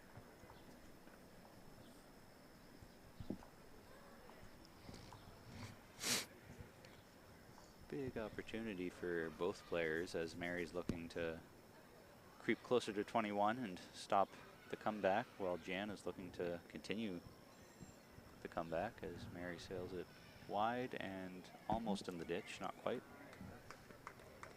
But here's the familiar rundown of Jan. Coming down to take a look. So you can see Mary's last bowl, not quite in the ditch, bottom left of your corner there. Very close. I would expect Jan to be playing on her backhand down around through here. Either push Mary's bowl through or grab the jack on your way through. Ideally, you would want to push Mary's bowl and stay because you could get 3 if you Jan. Right.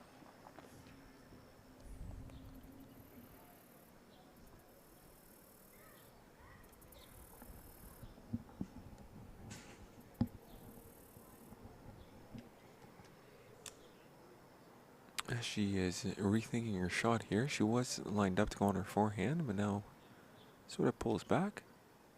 Yeah, and almost had stepped off, but didn't quite step off. Reevaluating the situation here and looking to throw here on her forehand as she finally makes up her mind here and attempts to, I think, carry past the head a bit. Yeah, just on the high side. As here comes Mary now. So Mary's looking to draw for 2. I would expect her to follow that same hand coming down and maybe chip in off of Jan's bowl. Looks like the most appealing option, but she could draw on her backhand as well.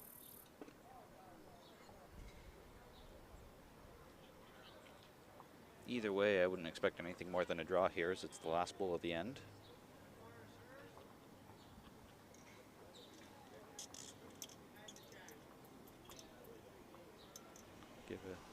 Big thanks to Charlie and Lenore Roach for all they've done this week.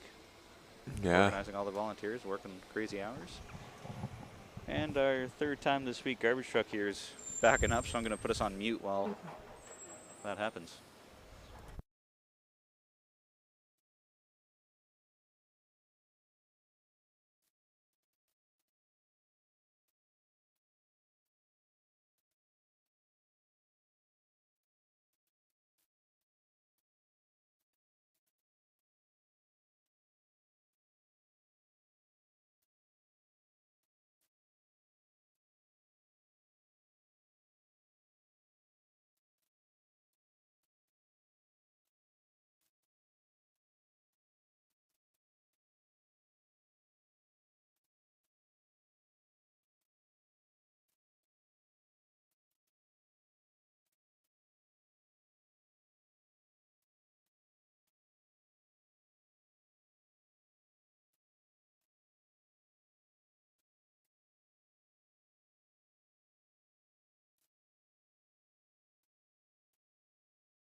Now that the garbage truck behind us is gone, I can have the audio back on. So apologies for that. Mary Wright did pick up one there, so that'll make it 18-8. She's continually creeping and puts an end to Jan's comeback dreams. Temporarily, anyways. Temporarily, at least. That's right. Stops the bleeding.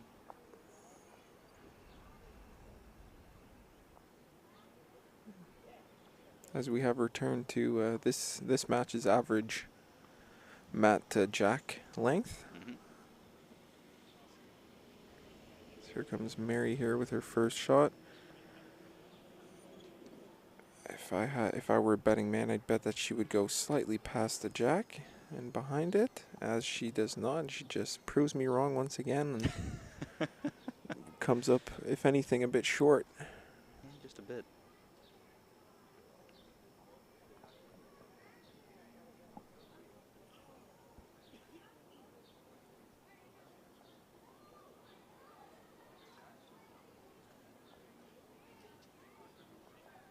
Jan is coming up even shorter, so Mary's lying one, looking to add two more to it to see if she can close it out this end. To which she's added a touch of weight here to push hers in even closer. That'll be two for right. BC2, which I guess I should say again here that Mary Wright is BC2 and Jan Robinson is Alberta 3. Jan is making quite the adjustment here, just wiggling past hers and wiggling through the head. Wow. Sneaky, sneaky. So that is second shot, I would imagine, cutting Mary down to 1. Which is all that Mary needs now, being so close to the finish line. As Mary is asking the scorer to show where the last bowl is. And as he pointed, Mary's bowl did tilt over, so giving Mary a better line of sight here at the jack. Or to the jack, I should say, part of my grammar. So Mary's onto her backhand, and I'm not sure if she's looking to just draw, trail the jack, or what the game plan is here. That just comes up short, so it's going to be a little bit tricky for Jan to come through here. I suppose Jan could play with a little bit of weight in either jack or bull. She'll be laughing, so I don't expect her to be short, which looks like she's not. Just on the high side, coming around in behind. That's not a bad place to be.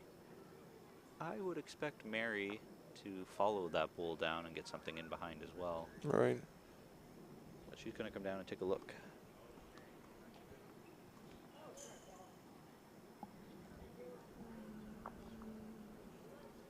And as usual, doesn't actually go all the way down, just 3/4 of the way to see, and back we come.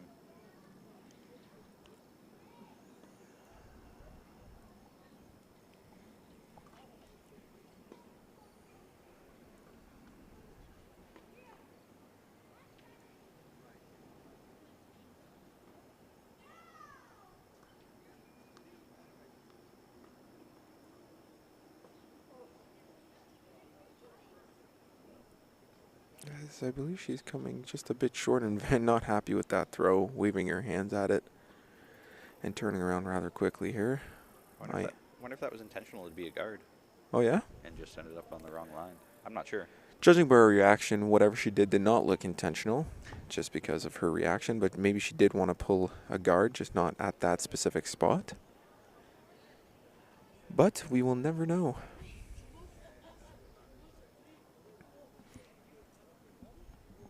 So on the bright side for Jan, if she doesn't make this, she's only giving up one, so it's not Right. game over yet. But on the other hand, she has an opportunity here for two by either grabbing the jack, pushing the bowl, or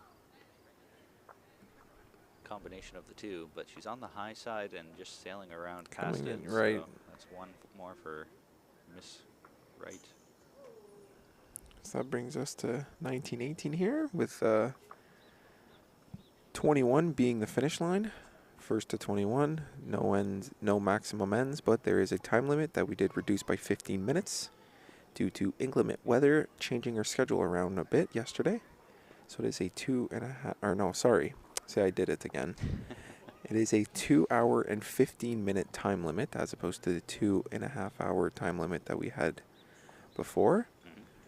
For these women, this will not be an issue, as we've only been playing for an hour and 36 minutes here, and Mary is 2 points away from securing the victory, but we still have a lot of bowls here to can't quite count Alberta out here just yet. So with it being 9:39 right now, the game should be ending at 10:15 is when the horn should sound. So that means there's another, what, 20, 35 minutes-ish? Yep. That makes it tricky for Jan, even if she were to mount a comeback, because it means you only have 35 minutes to do it in. Right. Maybe she'll have to ask Mary to start running now as well when she goes up to the head.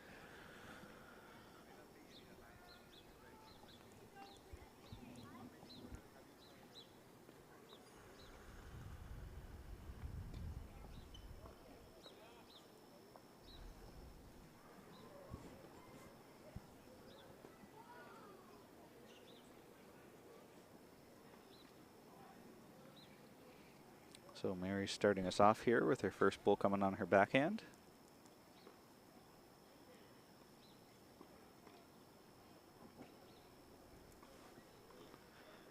Looks to be in a pretty good spot, just past. Yep. Barely past.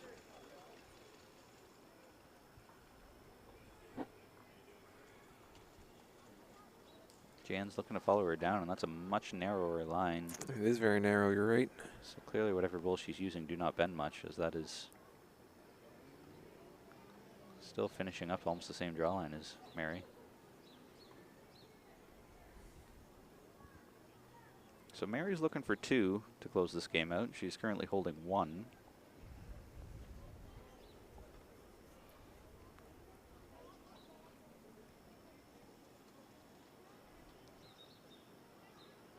Mary looked away as soon as she put that bowl down and looked to her side. Yeah.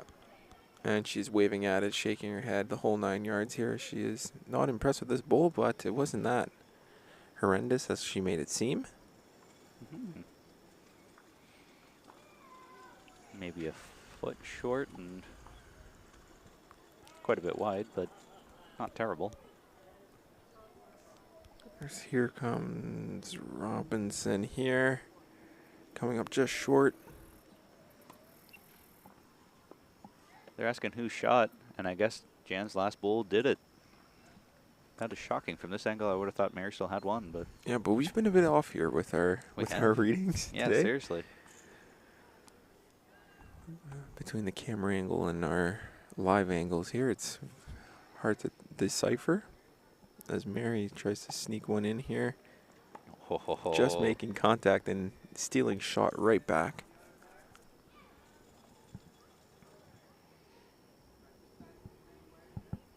Jan's asking if she's down one, which the marker confirms. Jan was a little indecisive which hand to play. She is electing to go with her backhand, it looks like. Usually when you're indecisive, you get an indecisive result. but this looks to be maybe a good idea, but just not quite here. All right. So Mary's going to come down and take a look to see how can I get 2 out of this to end this now. All right. Each have 1 bowl left to come.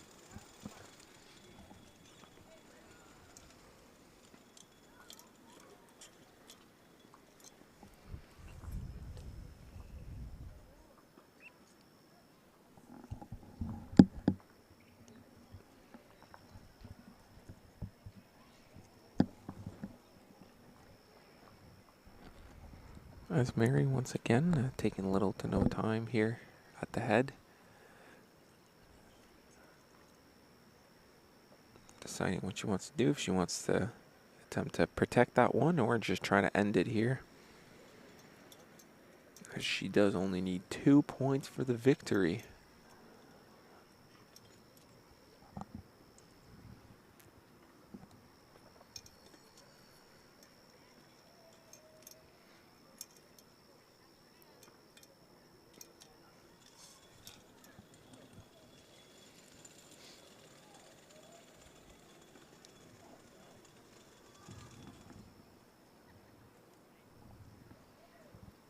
So Mary is electing to play on her backhand, which I'm kind of surprised by. I thought she would play her forehand for sure. She's not looking away, so I think she does like it. It just needs to carry a bit. Not quite here. No, I don't think it's going to make it here. This is a tough spot for Jan to be in because no matter which hand you play, there is a risk that you could end up giving up the game here. If she chips the jack a touch to her right, too far, she could give up 2. If she sticks with her backhand here, there's a lot of black bulls you could be chipping in for another count. So playing with fire here, as I think she's probably just looking for a draw. Can't imagine she's going to be throwing weight at that, but we'll see.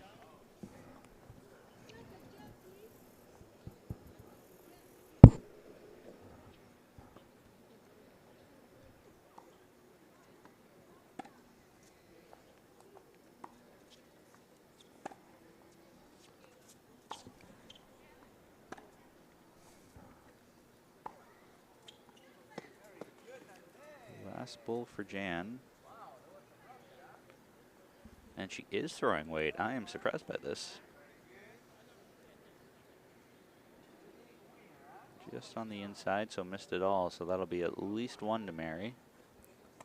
But the marker indicated before it was only 1, so I don't think that's the game. I don't believe as well. I think it's just the one here in the bowl that Mary sneaked in between Jan's shot bowl and the jack.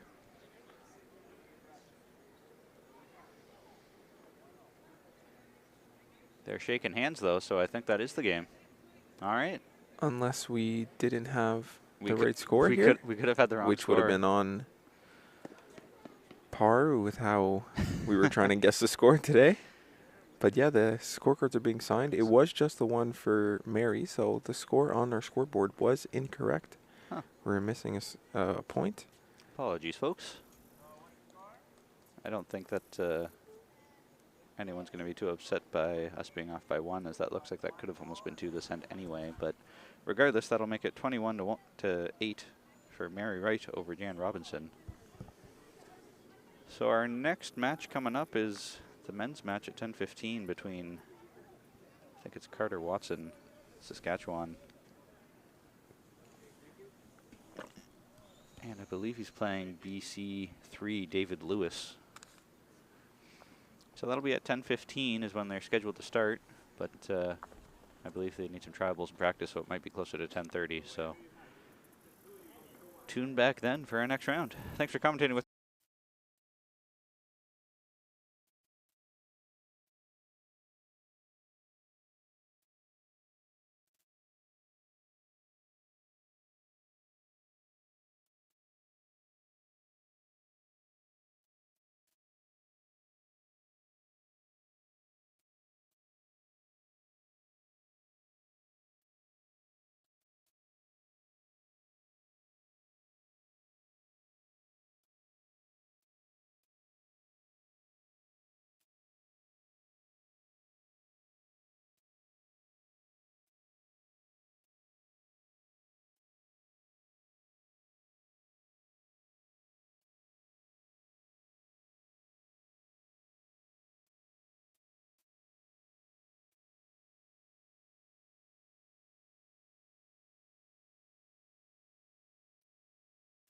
not occur. Oh. Thanks, Jake.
Yeah, we left around 5:30 this morning to come down and watch for the day.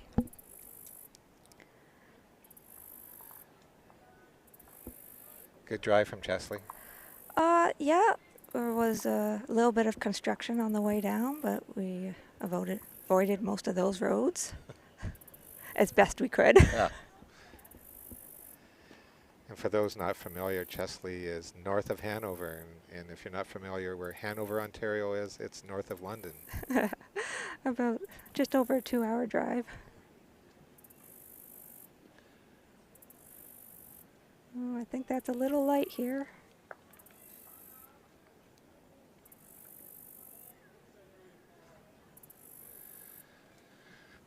We'll wait for them to come down, confirm, but it appears to be one shot Saskatchewan.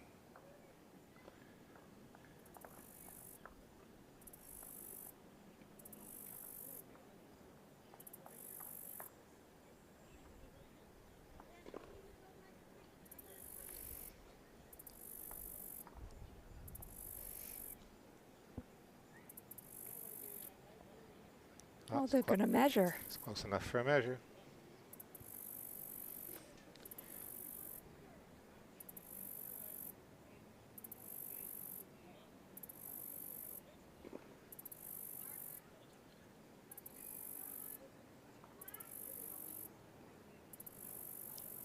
Yep, one Saskatchewan. One Saskatchewan. All right.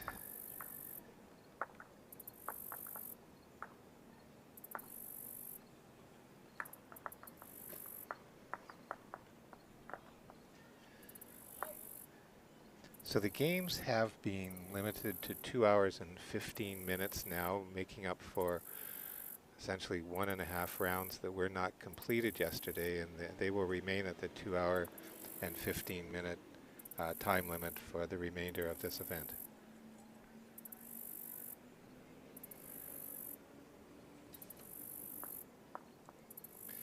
We had 2 games timeout in the first round this morning.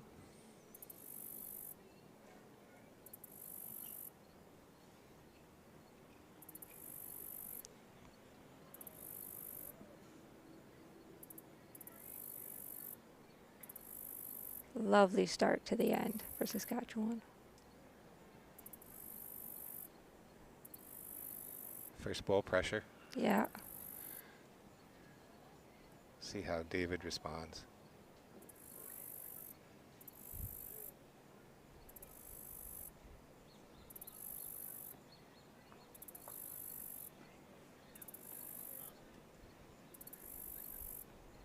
Appears to be a little light.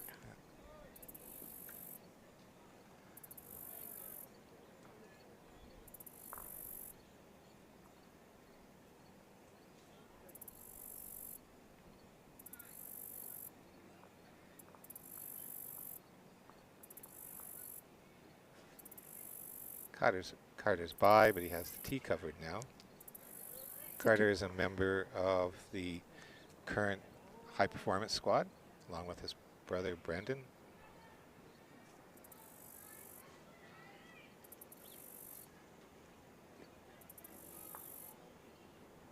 David's still a little short there with that one, Katie. Yeah. But he can bump that up in a future bowl. Yes, he's got some opportunities.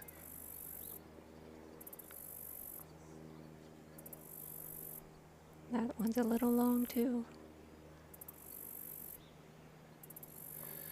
But he's got good position in the head now. Certainly changes David's thinking, I'm sure.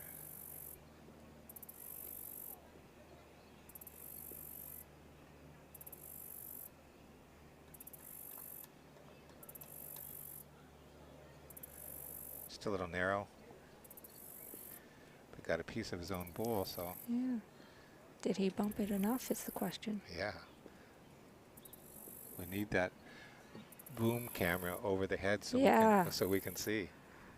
Overhead camera to tell us.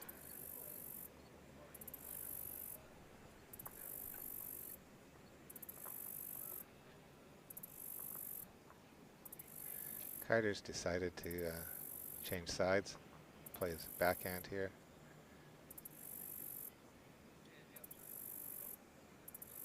I think that's light. Yeah. Not unusual sometimes when you change hands. Yeah, certainly on your third ball you haven't played there, maybe you're not staying down enough. Come up a little light. Looks like his line was good. Mm-hmm. So it gives him some ideas now for maybe his next shot if David gives it to him.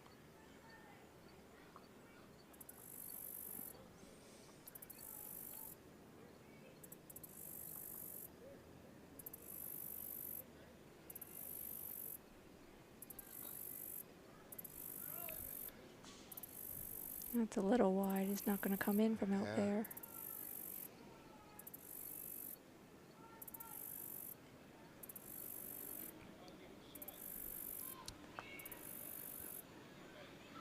Well, it'll be one for somebody, I think. Saskatchewan.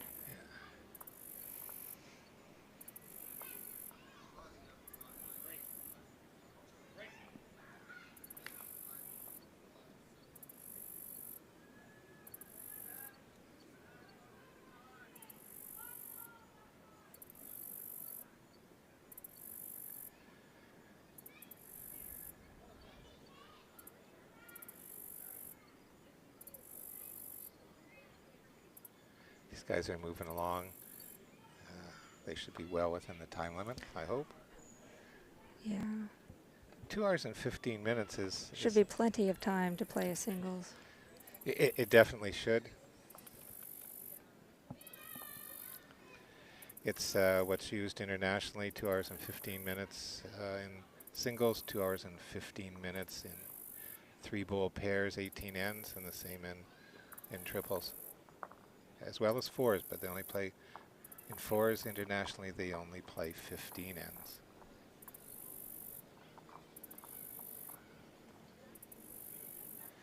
It's another good start by Carter. Good position.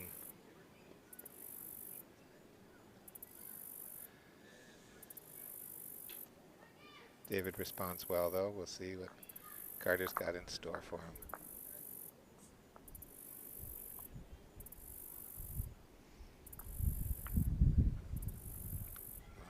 That's a nice shot.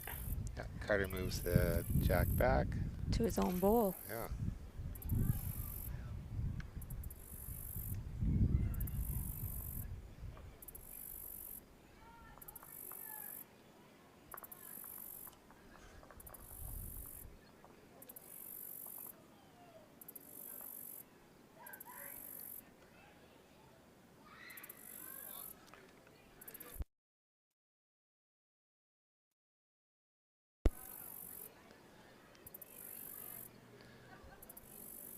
David had a little extra on that one, but it went through the hole.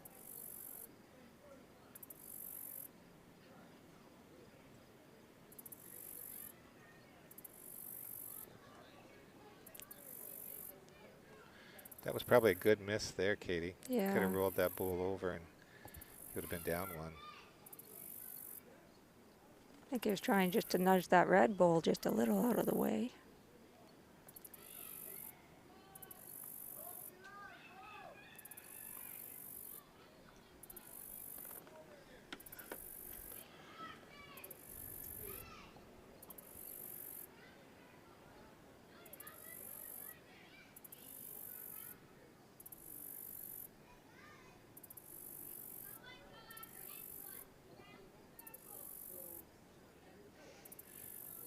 Carter continues to play smart bowls.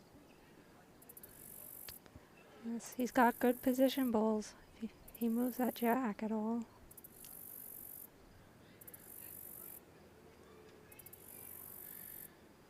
Sort of presents challenges for David. Has to play this differently. Now he does. He does have the tee covered if he throws weight.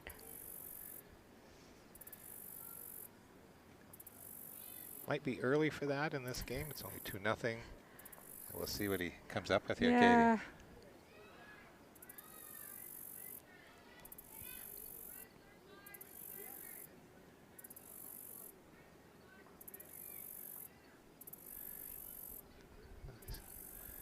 Not short with this, but It's a little wide.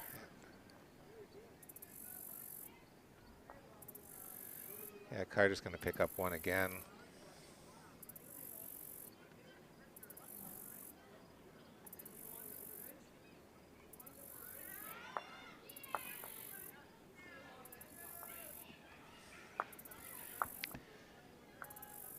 Just give Katie a little plug here. Katie is the Drake's Pride rep for Ontario, and does a great job at that. Gets around all over. She's here today. She'll be in Windsor for the mixed pairs and para event. Thanks, Don. Look forward to coming to your club again. Yeah, a lot of Drake's Pride bowls were used at the Commonwealth Games. One of the Canadian players used them.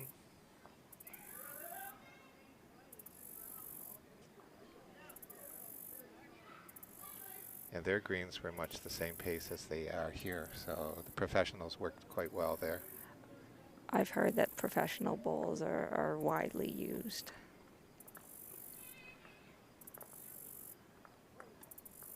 It's Carter with his first bowl.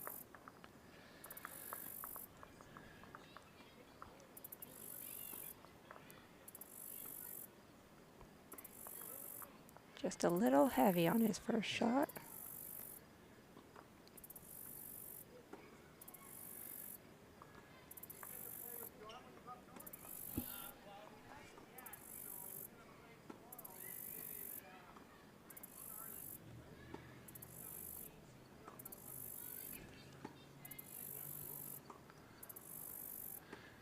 Carter's one of those good young bowlers out of Saskatchewan. They have a lot of good ones there. Carter's brother, another top bowler.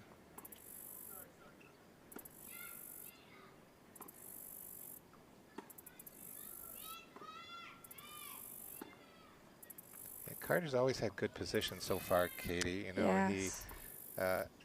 short bowls are never good for you No. in most cases, and He's a been good there. draw bowler. He's got some, it always gives himself something to work with. That's a little short on David's part.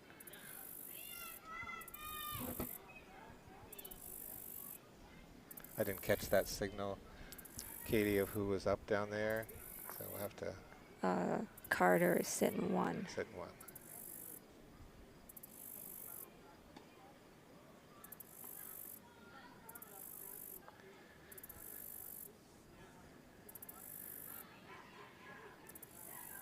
Might take these guys a little to get warmed up since they haven't bowled since late yesterday afternoon.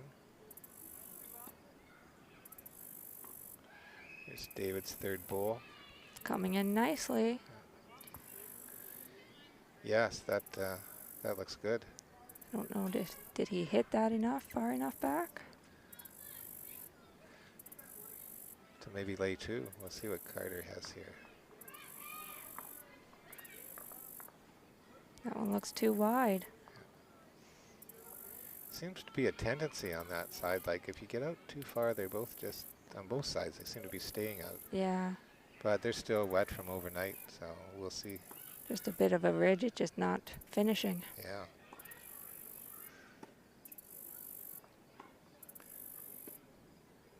They've moved these rinks in from last week, so rink 1 is not truly it's not a true outside rink, even though it is on the outside.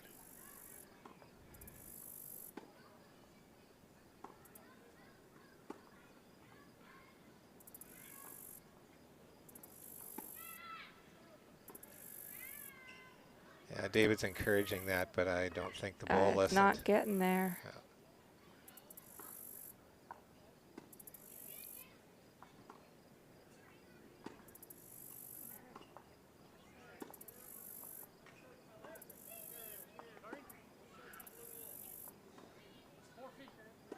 Looks like 2 BC, Katie.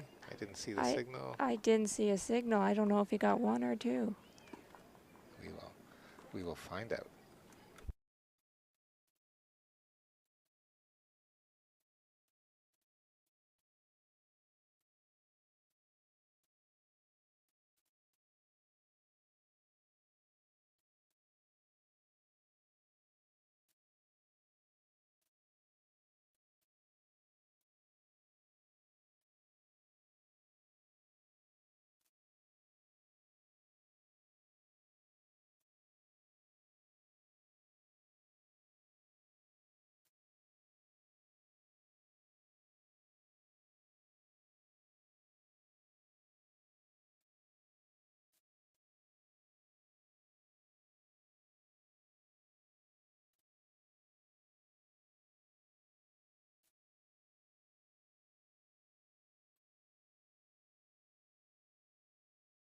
That was 1 for BC3. David Lewis scores 3-1.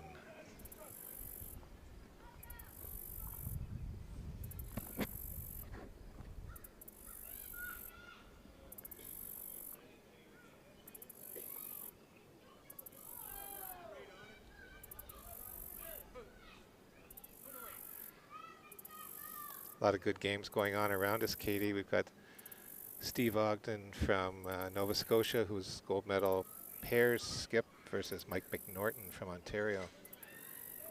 A lot of good matchups today. Yes. Lots of good bowling this week.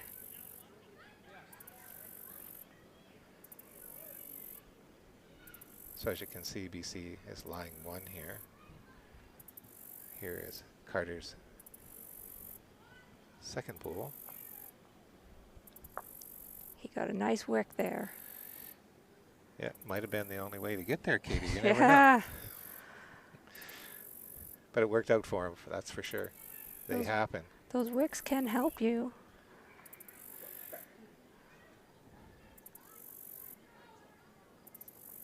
You know, you just have to have the right weight sometime when there and you just rub off it.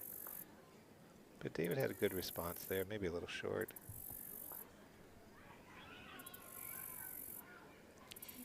One Saskatchewan.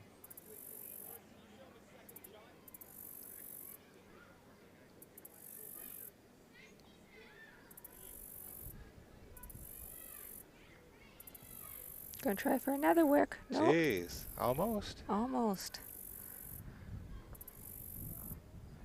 This is a little bit different length than they have. The mat's up and the jack was you know, closer to the 2 meter mark. It's probably out about 4 meters. I've seen that length before, Katie. No, not at this game.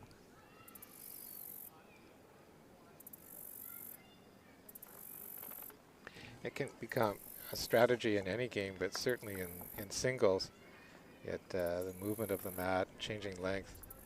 Once you find one, you can stick with it. Certainly if your opposition hasn't been able to find that length, then it can help you run the string.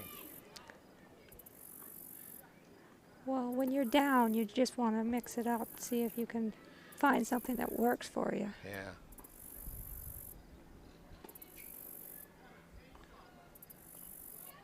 So coming this way, David had 3 short bowls. And Carter's short there too. Yeah. Just that change of length. And I think he gets one. Yeah.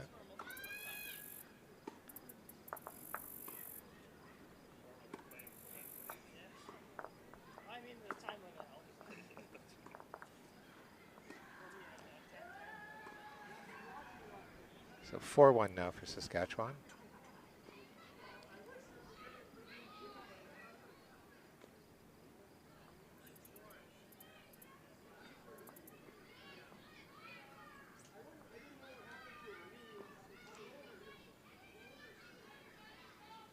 We need a production manager, Katie, to change the cameras for us all the time. I'm not quick enough with my fingers here to always get them on, or I'm thinking of something else. So apologize to the viewers. Try and give you the best views we can.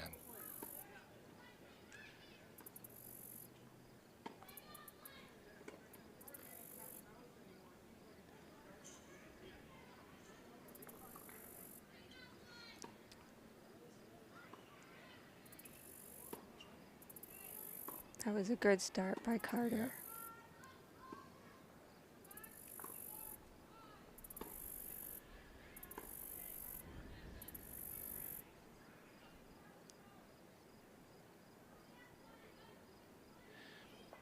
I heard the players talking about the time limit, so they're conscious of it, and they seem to be moving along. 2.5 hours to me was always too long to play these games. Yeah. It was too long for me too when I played singles. Yeah, like 2 hours 15. Internationally, you very seldom see games go over the 2 hour mark. They just move quicker, and you would think they would because they have all that experience.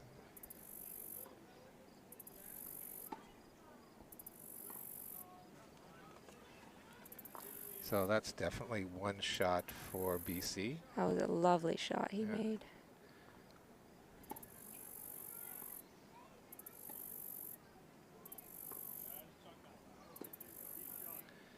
So Carter's in the territory here. I think he might be sitting 2 now. Yeah, that worked out for him. Yeah.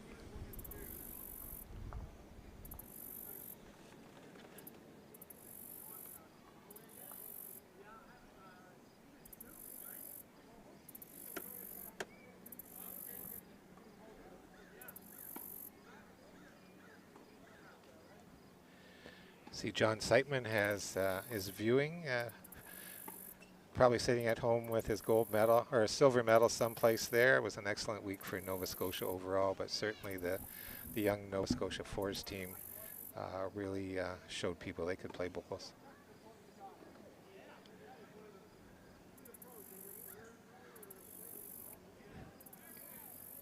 Looks like Carter can draw for 3 here, Katie. We'll see if he can do that. He's got lots of room.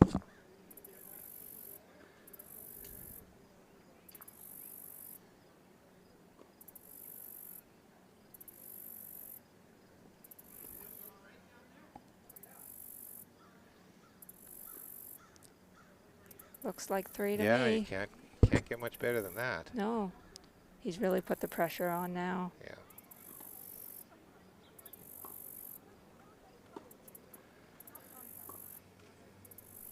He's got position. He's got shot ball just in front of the jack. Mm-hmm. It's a toucher. I'm not sure it's resting on it now. There might be a little bit I of think there's separation. but space in between that jack and bull.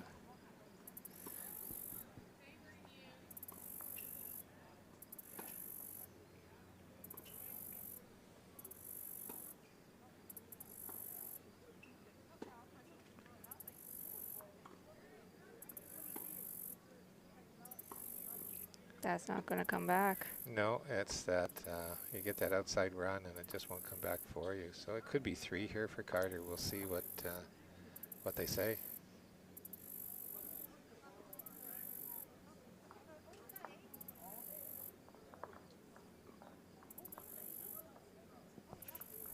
Two.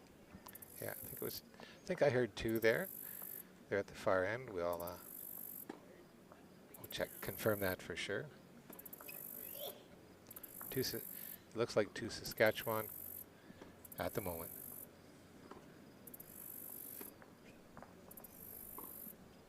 Yep.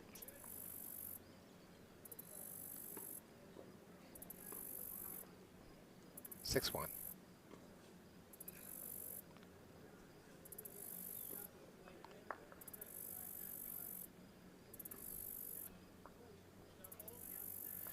Singles is a game of momentum, so right now it's in Carter's favor. It can always shift. It can always shift. Especially when somebody else gets the mat. Yes. So I'm sure that's what David wants to play. His length, he might change it again. We'll see how they go. It seems to have been more of a challenge playing this direction for them.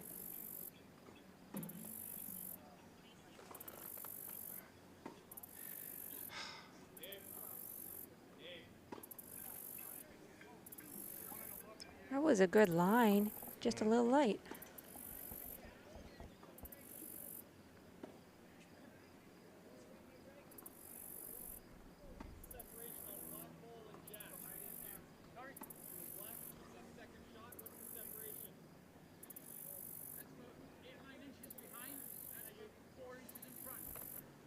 Carter changed hands on that and played his backhand.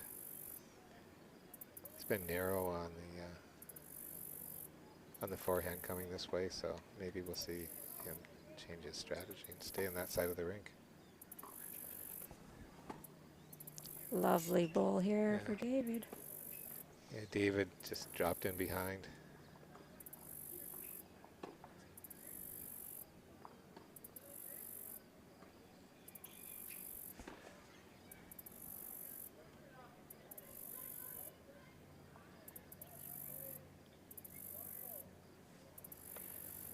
Carter had a good response there. He could have got something out of that, just a little on the inside.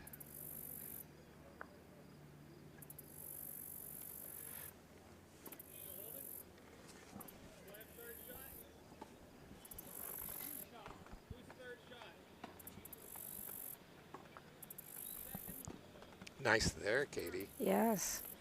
I think he's sitting 2. I would maybe measure for 3. I'm Yeah. not sure about that front red one.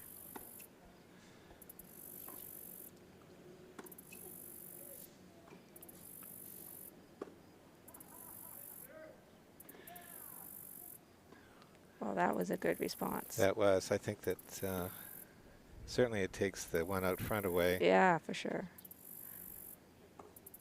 Maybe even the back one. Yeah, we'll see if David wants to switch hands here. He's played the other hand so well, his backhand. But you would think the shot might be to play to Carter's bull on the forehand and lay there for 3. It's hard to change hands when you've got the line down. With the It is, and is this the time to do it? Yeah. I guess if he, can he score 2 on his backhand, or does he he's going to play his backhand, so, and he's played them well. yeah.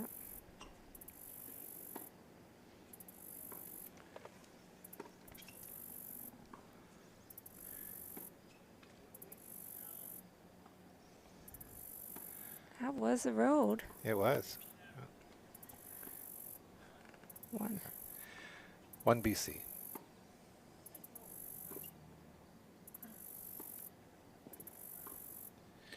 Yeah, maybe he was just a little tentative there, Katie. You know, Yeah, he didn't want to touch that jack, that's for sure. Yeah.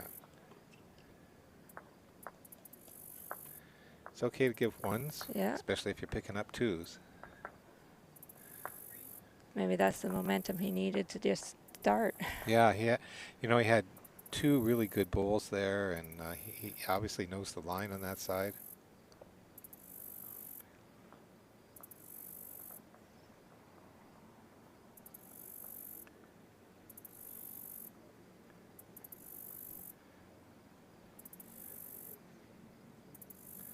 Slight change in length here with the mat up a bit, but nothing dramatic in terms of strategy so far.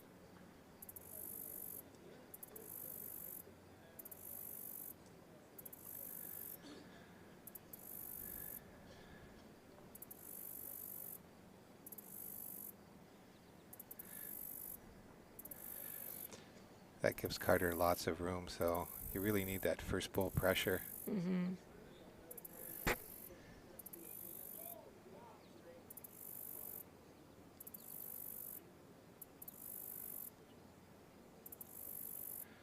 Well, Carter changed his response there. He went with the backhand, and it really dove on him. So They hadn't been playing that hand much. no, they've stayed away from it, and we'll see what he does with his next one. Here's David with his. He keeps playing the forehand.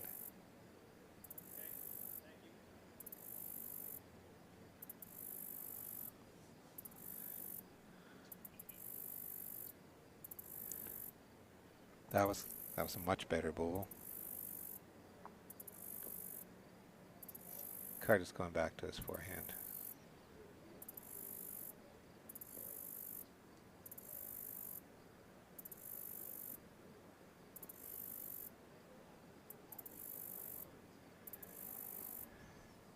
No, he found that line too where it didn't come in. Yeah, he just threw with some weight.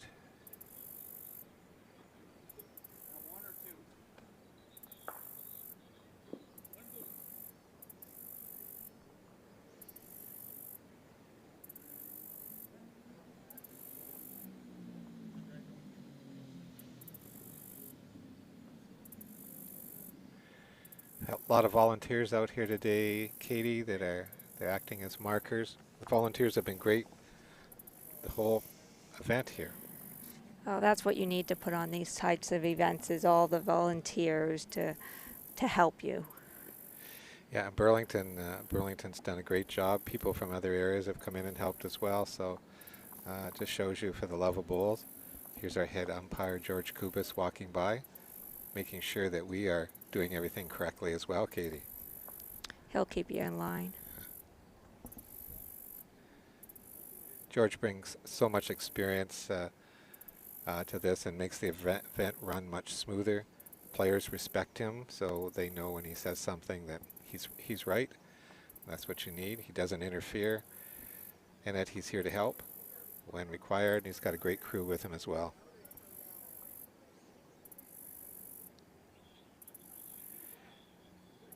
Yesterday, the umpires got really wet the first couple of games. I heard that it stormed here yesterday. Yeah. Yes, we had a number of stoppages in play, and then we ended up just having to finish up for the day because it was going to go. The storms weren't going to roll out till about 8 o'clock at night.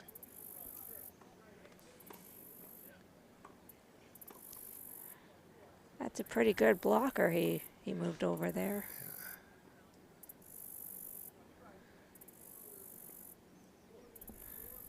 Can't really tell from the camera angle, but yeah, somebody's won, probably the Red Bull, which is BC, but we'll see once Carter rolls his last bowl.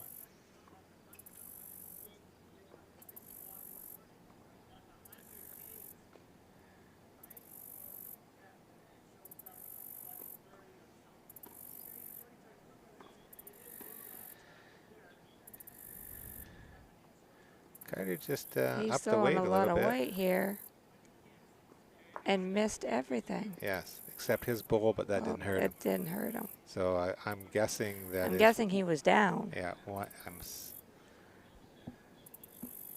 You wouldn't throw that kind of weight if you were shot. 1 BC.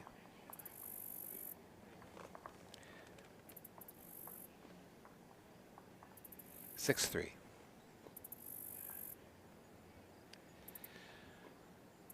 I've been fortunate to see a lot of great singles games, Katie, usually involving Ryan Bester at major events. Ryan, in 2016 at the last World Bowls, was silver medalist. He played Shannon McElroy from New Zealand, and that was an outstanding game to watch. I was Ryan's assistant in that game. Oh, yeah. I provided him water, not much else. Occasionally he'd come back and ask me something, but it was not about the game. Oh, yeah.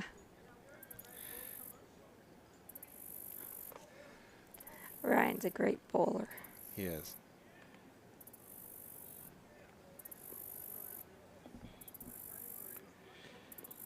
And he's from Hanover, Ontario. Very close to Chesley. A lot of good bowlers up there. Must be something in the water, Katie. Well, I don't know. Even though Ryan and I are from the same area, I never bowled him a lot. Yeah, he'd moved on before you really No. got into it. No? No, he was still around when I started, but we just never really crossed paths too much. I don't believe.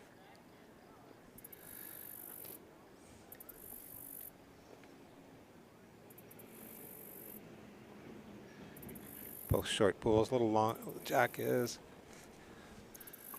close to the tee, if not right on the tee this time. I would say it's right on the tee.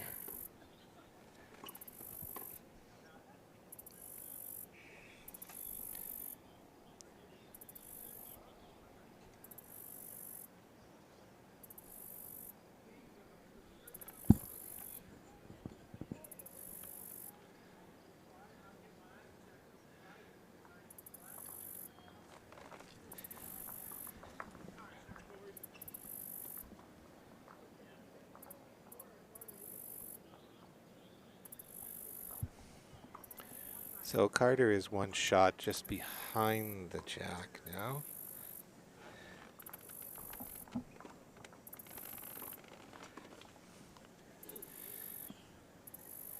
Katie and I can see it on the camera, but we're sort of blocked out by something, so I have to stand up sometimes to be able to see the Jack in this position.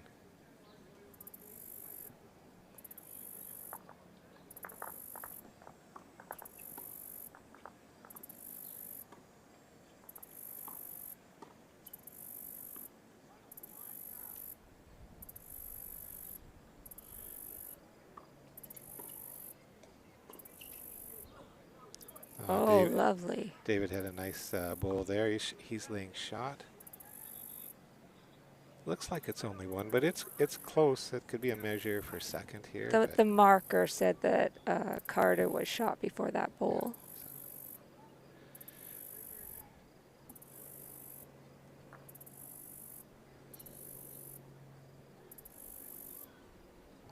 Carter was just a little wide with that, but the weight looked good. So he's David's just up one.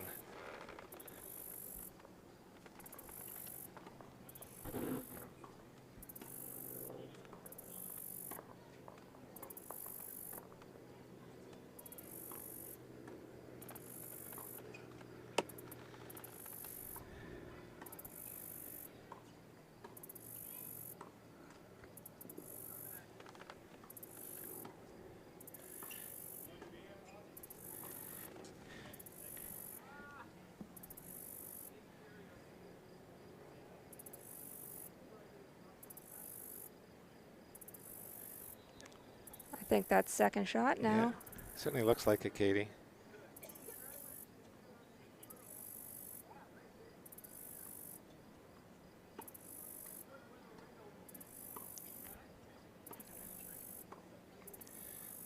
Carter has one bowl to come.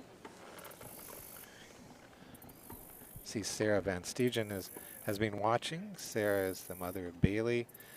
And Bailey is on our high performance squad and will be playing in the Canadian Mixed Pairs Championships in Windsor next month.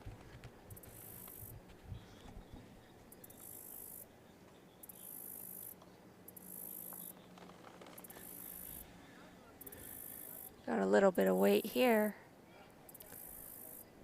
Ooh, through the hole. Yep, had a good thump on the backboard though, Katie. It did.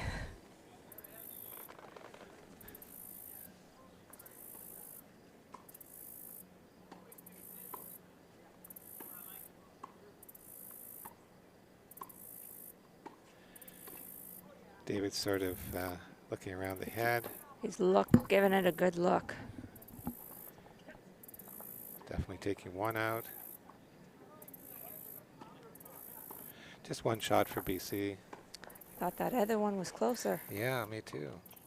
Angles always fool you. Yeah, they didn't even get down to measure. These guys have good eyes. I guess so. Better than us. Certainly better than mine.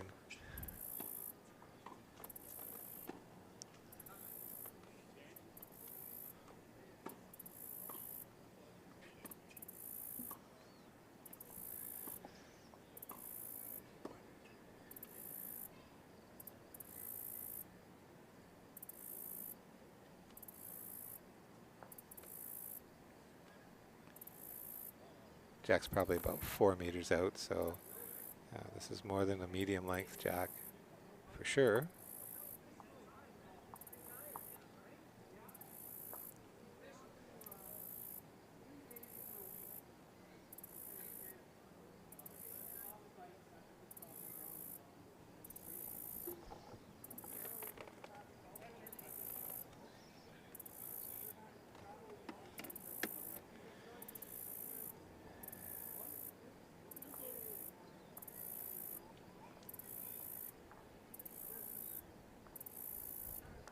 So I'm going to suggest that momentum has slightly shifted here, Katie, in favor of David. He has been a little more accurate with his bowls.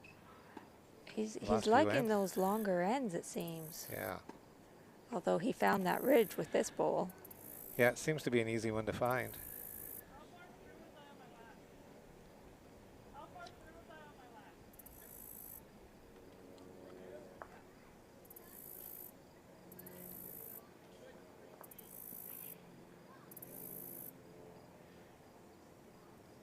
Carter was just clarifying with the marker how far his first bowl was through, which was about 1 meter.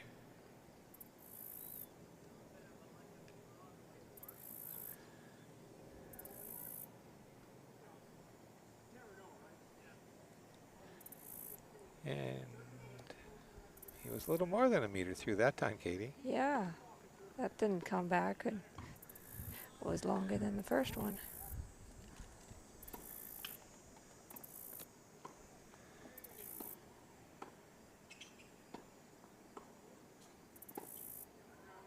Oh, Don't think that was I don't what think he the- wanted to do that.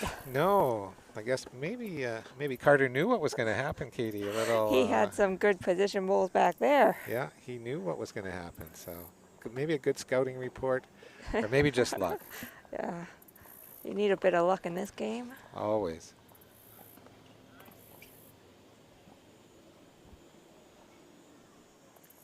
Oh, he's just sitting one. Well, he was down one, so that was good for him. Yeah. But he's having to change hands, and oh no, he decided he's going to stay with what he knows.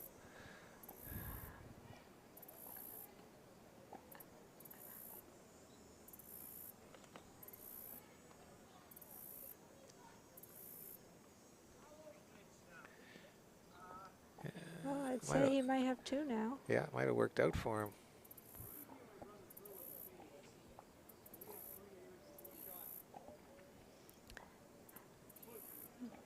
David should maybe come the other hand. Yeah, it seems to be. I would think he should just set one in front of those three bowls.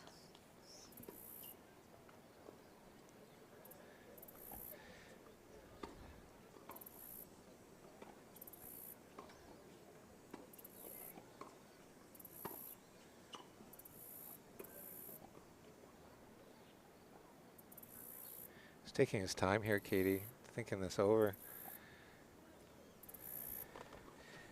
He hasn't really played the backhand very much, and when he has, it's it's not been.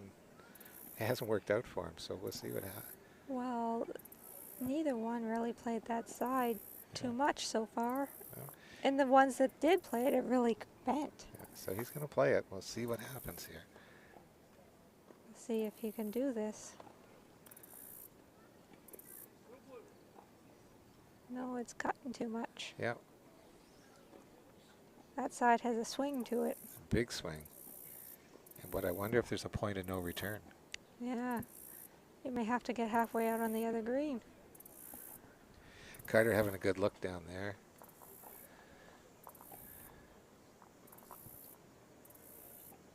Oh, I forgot he has another shot left. Yeah.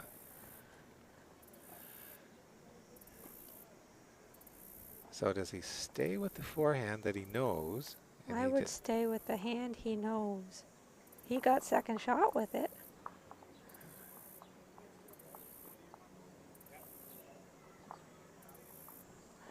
He could just nudge the cat back and take 4. Yeah, there's. He's going to go with his backhand, Katie. So we'll see if he's learned anything from.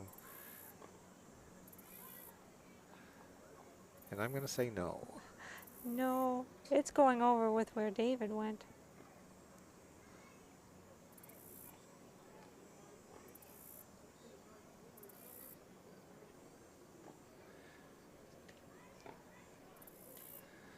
We haven't got any signals yet.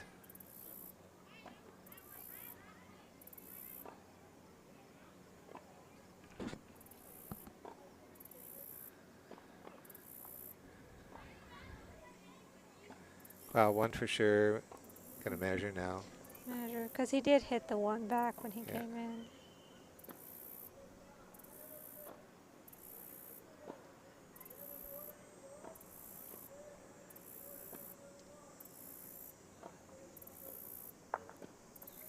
We haven't got a signal yet. We'll find out who scored what.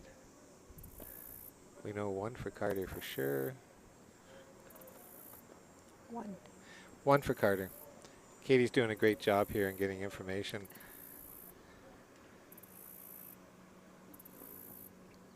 So 7-4 now. It's a very close game. Yes.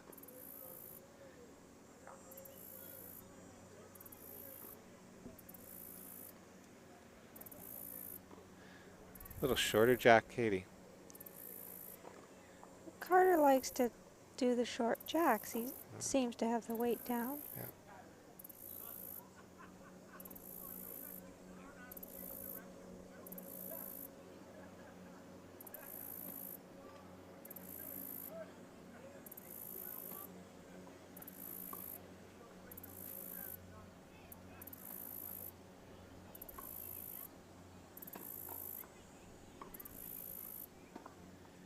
Doesn't phase David, though. He seems to be right up there. No, he seems to be adjusting well.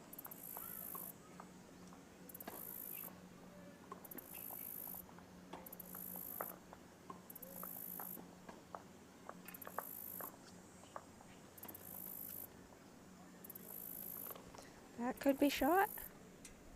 Yeah, from a camera angle, it looks like it might be.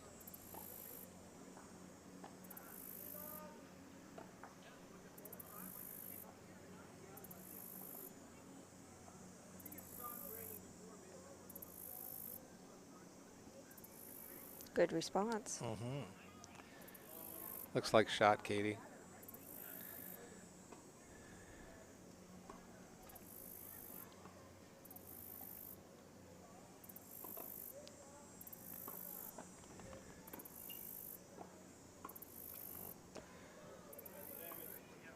Carter came through for good position.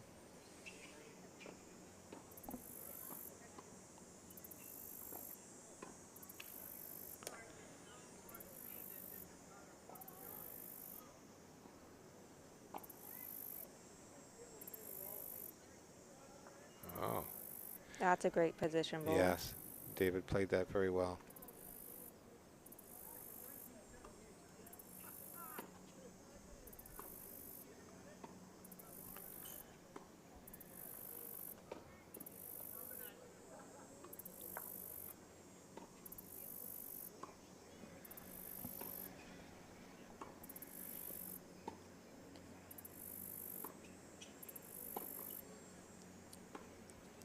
could have two. Yeah, it's certainly. Hard to tell from this angle. We'll work on Jake to get that boom camera for us, Katie, or That or- overhead. yeah, or drones. We need something.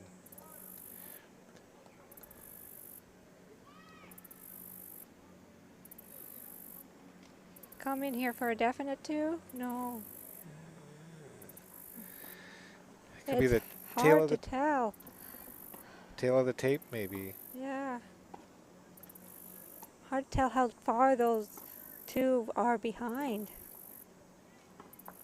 Oh.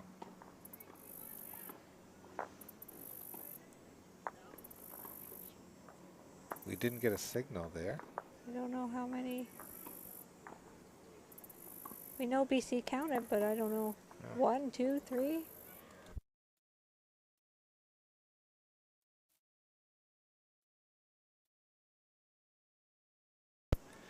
Carter signaled to us that it was 3 BC, so we have a tie game here, Katie. Yeah. That was great going for David.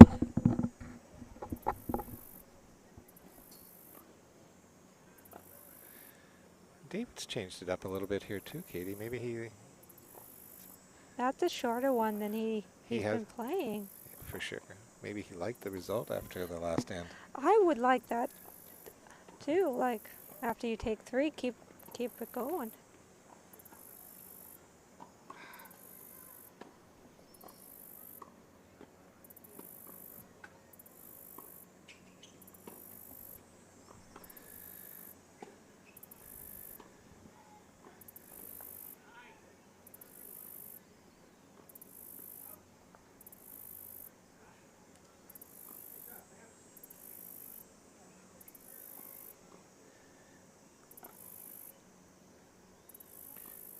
So the momentum has shifted.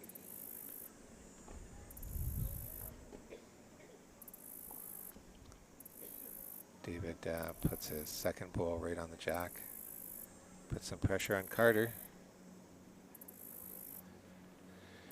It causes him to change his hand, play the backhand, which, I am surprised he would play that hand. yeah, it's not. It's Not not been- an easy hand so far, we've No. noticed. He probably would have had that if he went it a tad wider. Yeah.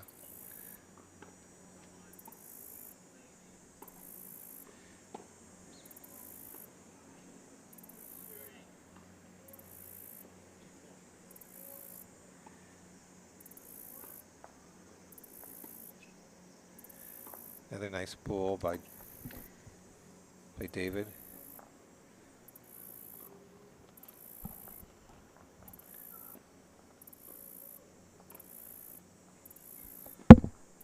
Definitely 2. Definitely was 2.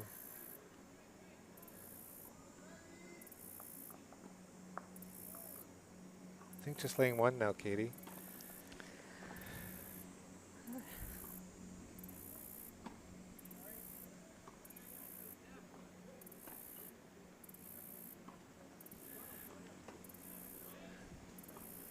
The clouds are going away here in Burlington. They're still around, but the sun is, The sun is off, Ah. out and hot. yes.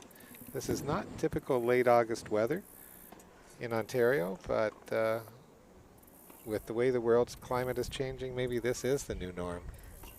Yeah.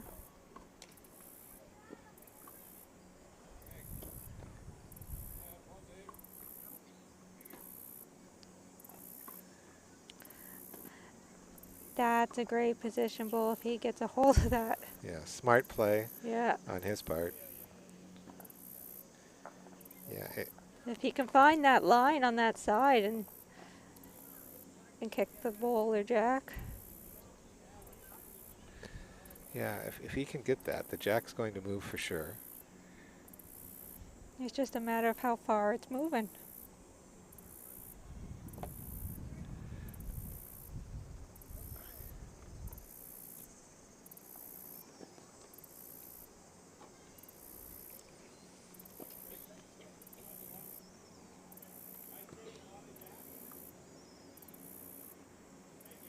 Carter played it better that time. But I don't think it didn't change a thing. No. 1 BC. There's the signal.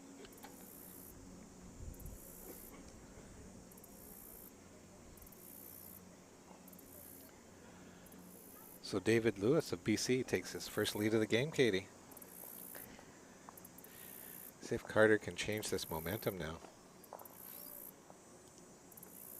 Well, once David got that ball on the jack, it was hard for Carter to get it off.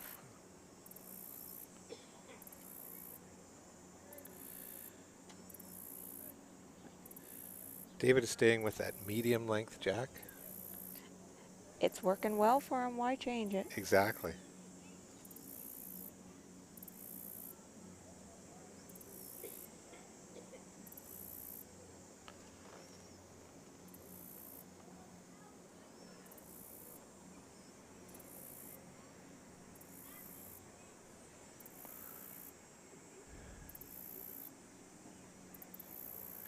That's a reasonable opener for him. Yeah, good start, good start. Comes Davey Matthey, the coach of BC. Stopping by. Maybe he won't stop by and give us some words of wisdom, but he always has them.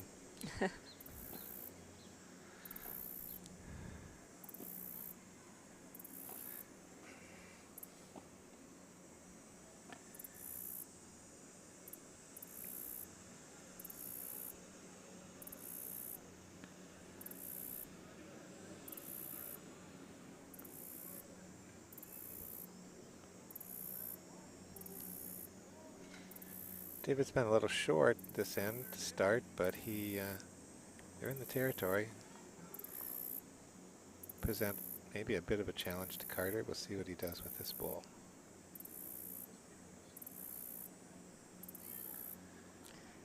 Carter's a little heavy this end.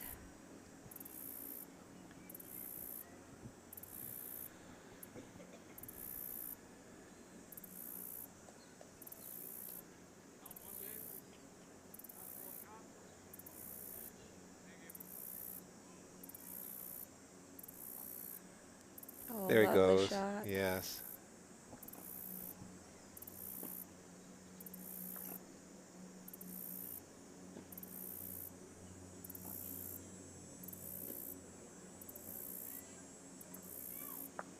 Oh, nice response there, Katie. Yeah. That bailed him out of some trouble. Carter's definitely lying one now.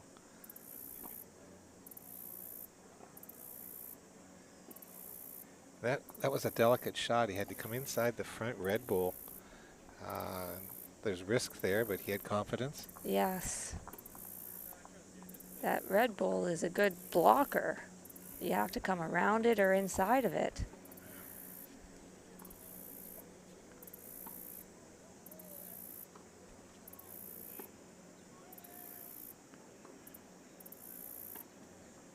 I don't think he has enough weight here. Oh, it's hard to say, Katie.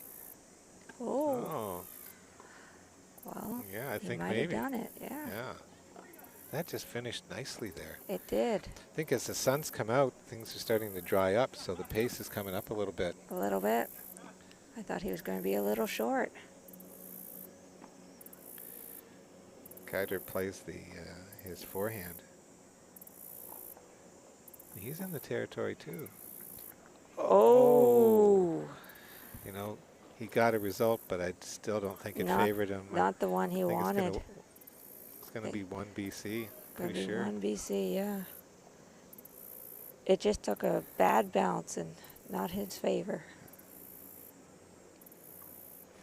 Yeah, 1 BC. So 9-7.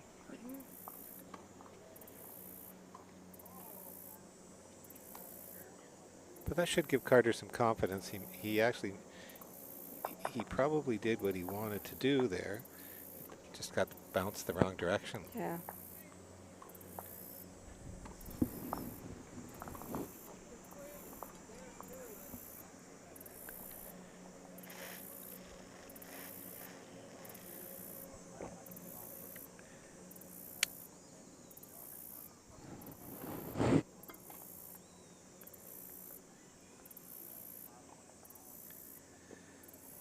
Another semi-medium length, I'd say here, Katie.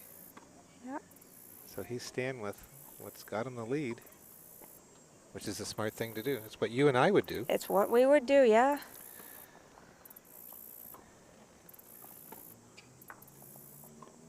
Especially if you have the weight down. It works. And he's right on the jack, his first bowl.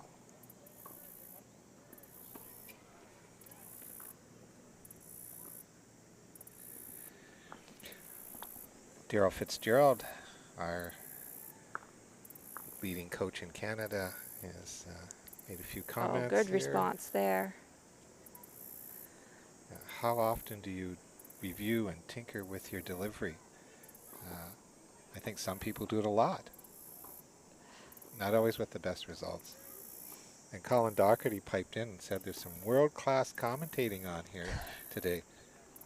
Colin Docherty is a bowler from the Windsor Lawn Bowling Club, a friend. Yeah. I've met him. Yeah.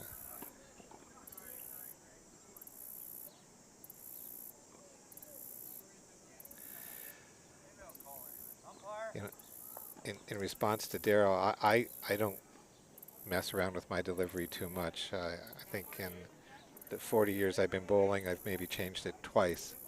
One of them actually was this last year. I started to take a different stance on the mat and go back to what I did in 2013, where I changed and did something different, but only twice. I don't think I've ever changed mine. Hey, if you're successful, why not? Yeah. I needed to change it this year. Somebody told me that I have this high leg kick when I bowl, and then it got me thinking about doing that and messed me up. Yeah. I thought, geez, don't tell me what I'm doing on the mat.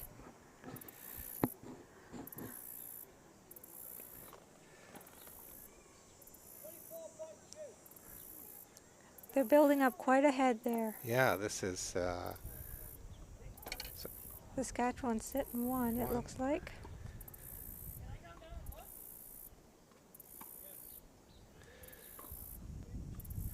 Carter just asked the marker if he could come down and have a look, and that's a good idea. The marker could say no, but they very seldom do. Especially when things are too close to call.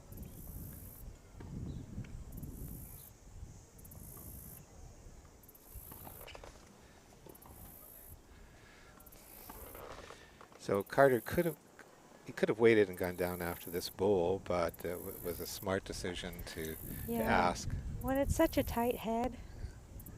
And certainly we know the momentum shifted a bit. So probably just wanted to make sure he's won. Now that bowl didn't come in, so he got too wide on that side. Now he's lucky that the umpire wasn't around watching. Carter's a little slow getting to the head. He should have been up there, even though David was still down there. Yeah. But should have been up there before his bowl was. Yeah. But that's okay. You know, he didn't interfere with David's mat. David's shaking his head there a little bit, probably trying to figure out how do I score here. Well, he has two in the head that he could promote. Yeah.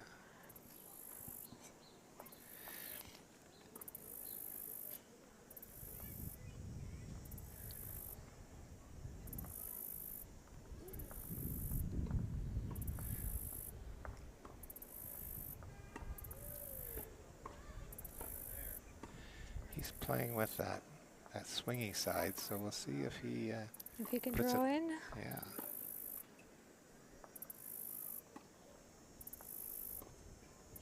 It did swing on him.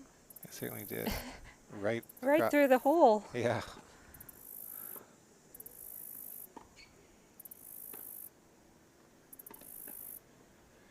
I think I've commented a few times about the greens here, but these are typical Ontario greens in terms of a wide side and narrow side.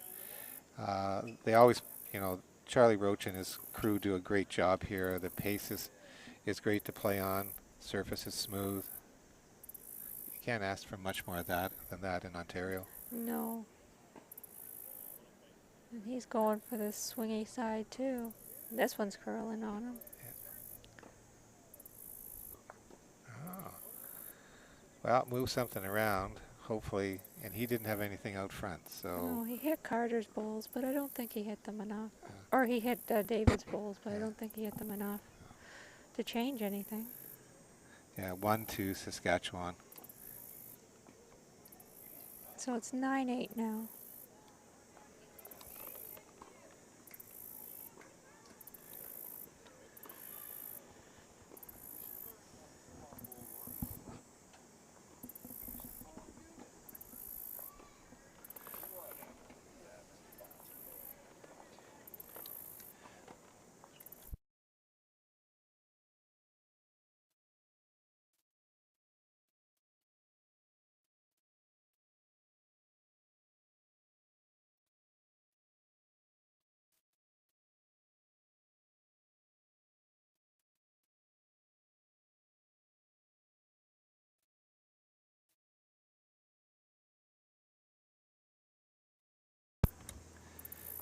Carter's back to playing the length that he was playing successfully. I'll give you a summary of the scores in some of the other games shortly. Just having our producer go around and get them for us. And that would be Jake Schutnick.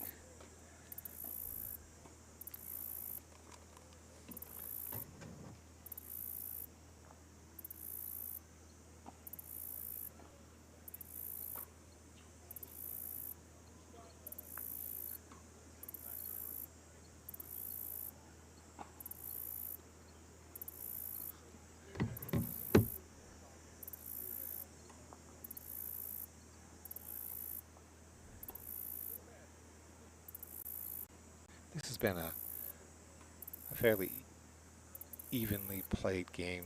Both players have made saving shots. Both players have made those shots to help them score.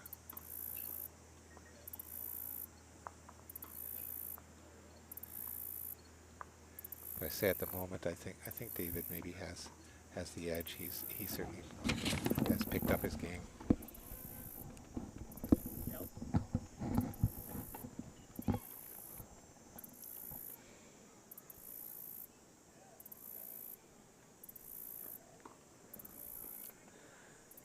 David's line 1 for sure. Could be 2. Can't tell from the angle, Katie. I would place my bet on that front blue bowl as being second shot.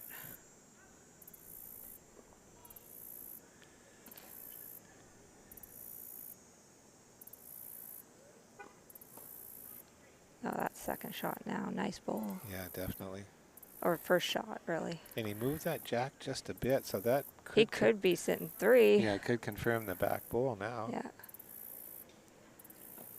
Anyway, I've got somebody from BCB going around to get us some scores, so we'll update you momentarily. That's good. I'm sure some of you have interest in other games that are going on, especially Oh, lovely bowl there. Carter did a nice job with that.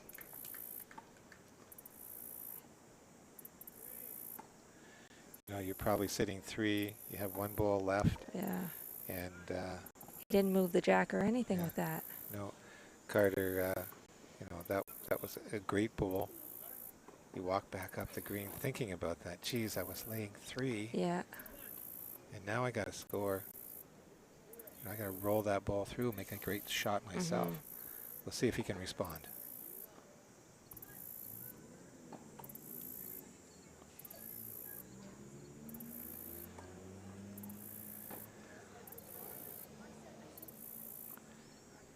Well, that's away. Let's see what the result's going to be. Just slips by. Yeah. It's going to be 1 Saskatchewan. David's got a little smile on his face, you know, thinking, geez, he played a great bowl, Carter, and I had a good one myself. Yeah. So they're all tied up again, Katie. It's a good game. Yeah.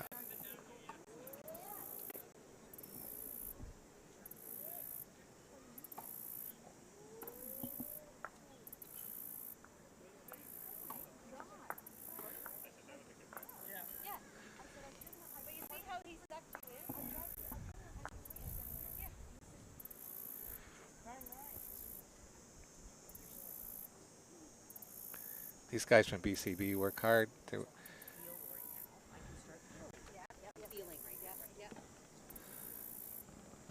Looks like Alec, our communications officer, is around getting scores for us. Yeah.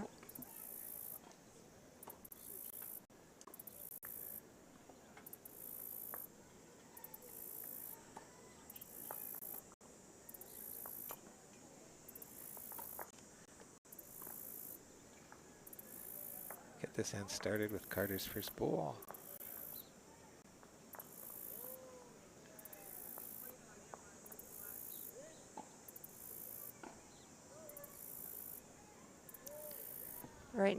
Right behind the jack, actually. Yeah, good start on Carter's part. Yeah.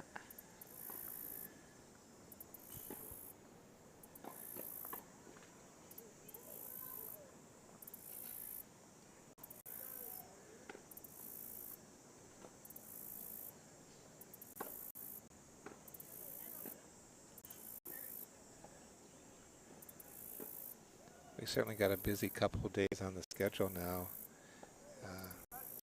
The game's shortened. We're going to compress some of the matches in to make up for yesterday.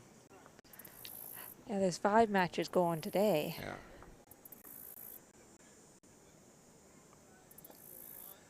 So it's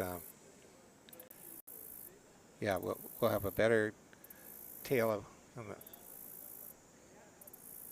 the tape by the end of today, knowing who's in contention and who isn't with 1 day left in the round robin. There's 4 groups of 6, 24 bowlers on both the men and women's side.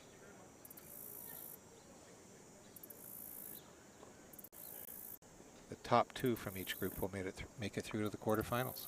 Oh, yeah.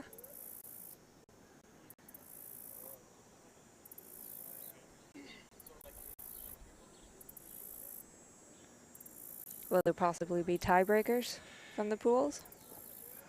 There could be tiebreakers because we have a book on tiebreakers, but I figured there would be a book on tiebreakers. We actually have a book that nobody else has, Katie, because most countries, they just play on differential when they have a round robin like us. And I think that's probably something we're thinking about in the future. We only had 1 tiebreaker and 4s and pairs. Yep, I saw that. Was a full game, and that was between BC and Nova Scotia. Nova Scotia won that game in a squeaker, and then ended up going on to win the gold medal. Well, Carter's sitting 1 here, it looks like. Yeah, and it looks sort of messy from this end, so I don't know what David's got in mind here.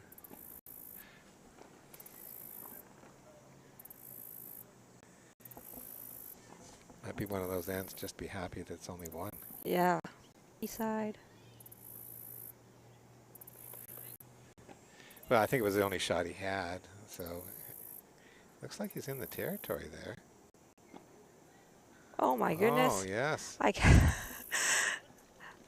One to BC. Yeah. Great shot there It was a great shot. on the side that they've all struggled with. The side they've never made a shot on, so yeah. Well, that's, talks about the quality of play here. Whether you are first in BC or third in BC, they've got quality singles players. Same with Saskatchewan. They've got, 3 top players there. Ontario has 6, and they're all quality players. Some with a lot of experience, some that have won this event before. So we'll see what Ontario can do. Well, to be here, you've got to be a real quality player, I think.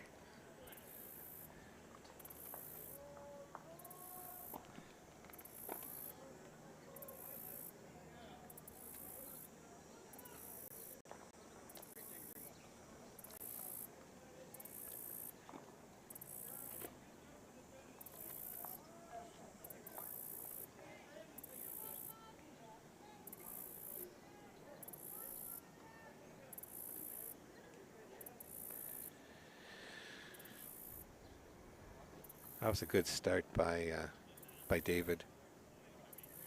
I look across the field in the men, There's some, names that are easily recognizable. Pat Bird and John McDonald from Alberta. They both won gold in men's fours. Pat's always a contender. John's a great lead. I look at the BC contingent, that goes along with David. You've got Ozzie Chambers, a good young bowler from the island, and Heng Wei and Kin Han Lao. The list goes on. Ontario, certainly for Ontario bowlers, these are all names people know. David Anderson, Mike Wagner, Steve McKirahan, Dave Jeffries from Ottawa, Kerry Lucier from Windsor. Certainly Mike McNorton from the Heritage Greens in Kitchener. David James Smith from Quebec, former member of the High Performance Squad.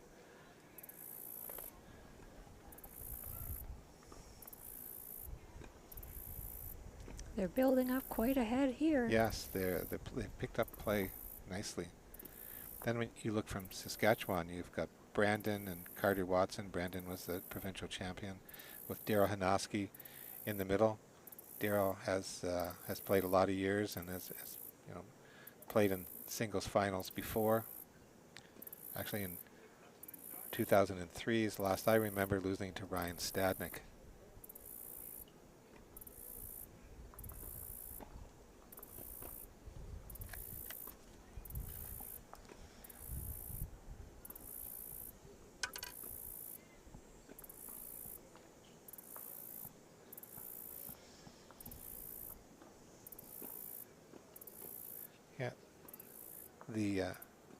There's certainly lots of room to change the head here, but I don't think Carter's bowl is going to quite make it this time. No, he was a little narrow and a little light. Yeah, he might have been thinking too much of following his bowl up the green as opposed to staying down and getting it there. That often happens with a lot of bowlers. They tend to chase a lot of bad bowls, and you should never do that. So stay on the mat. I think for me that's probably what the problem was there. He should have stayed on the mat. That was a critical shot to make. And a lot of us, myself included, well, you want to see that bowl finish nicely and get up there, and it never gets there. So it becomes a no shot.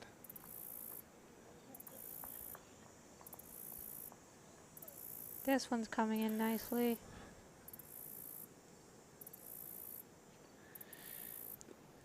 Yeah, I don't know what Brian Carter has to look at there, but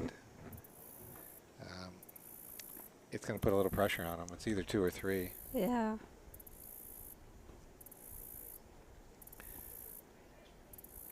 So I hope he stays down, sees that shot all the way through. This is where I need Daryl Fitzgerald to tell me about this. Yeah, Carter stayed at home this time, so the bull's going to be up here. I think he's still light. Oh, I got a little push up there, Katie, that might have helped him out. I might have taken one out. We'll see. See if he pushed it enough. And no signal. BC counted, but I don't know how many.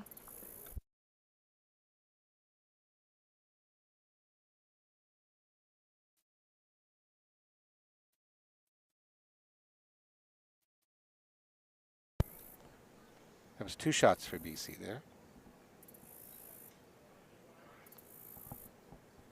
It's now 12-9.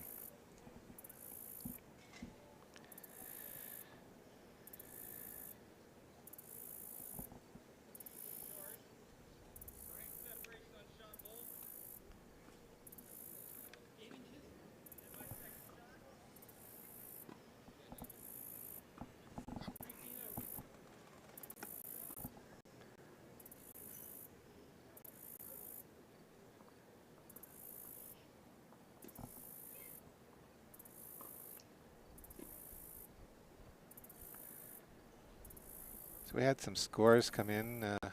Alberta 320, Ontario 212, BC 417, Quebec 215, BC 28, Alberta 216, Ontario 3, 16, New Brunswick 7, Manitoba 13, Sask 1, 8,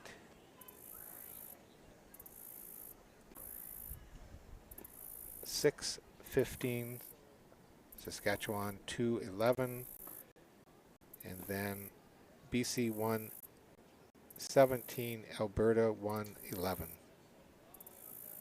Sorry I don't have the names for all those, but if you can find the program and competitors on the BCB website.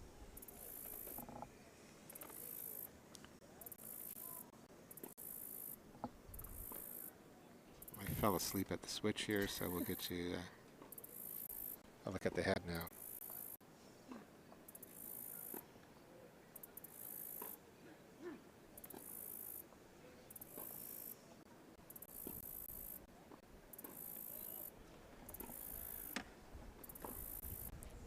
David just drew in for shot. Looks like it there. It's nice to have two different colored bowls here, Katie. You can actually see it. If you get, say, a black set and a brown set, we probably couldn't tell it, and they'd have stickers on. But we can truly see who's who here. And that was a great thing about the Com Games this year, Katie.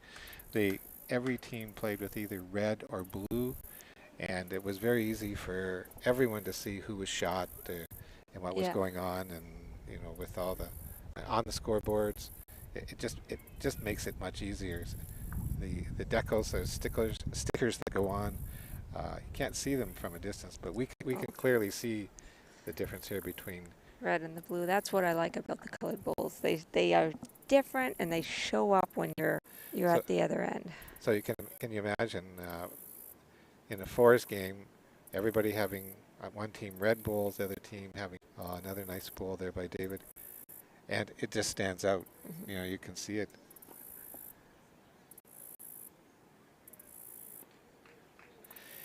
And World back to the Gold Coast, predominantly playing at the Broad Beach Bowls Club, which without question is maybe the best club in the world.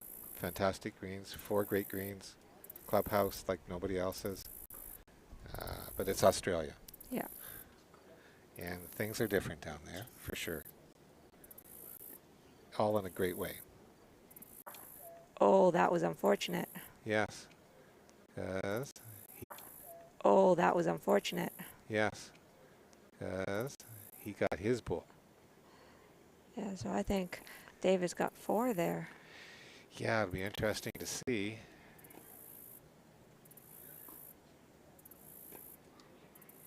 Two. Oh. Those bulls out front must be a little further than we can see, Katie.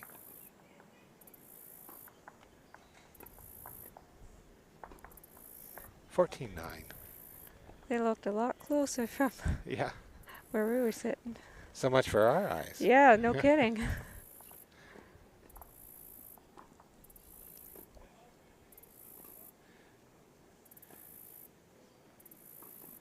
David likes it a little shorter coming this way, it appears. So, and his mat's up and the jack is out. So they have a question about jack length here. So they're going to take a jack measure. First one we've had this game. So Katie, what do you think? Is it long enough? I think it is. Okay. I think that is long enough. You have better eyes than me. Yeah. So we've got our 2 umpires, Raymond Chung and George Kubis, out here to tell us what it is. I used to have good eyes, Katie. I'm not, sitting back here, I'm not sure. It looks good, but I'm thinking it's short by the way they're looking at it. yeah. Oh, 21.8 it says. So it's good. Mm. So 21 meters. You can't get any shorter than they just have. Yeah. Well, you can. Well, Just a little bit. Just a little bit. Yeah. So we have a minimum length. I'm not sure that's what David wanted, but it's what he's got. That's what he's got.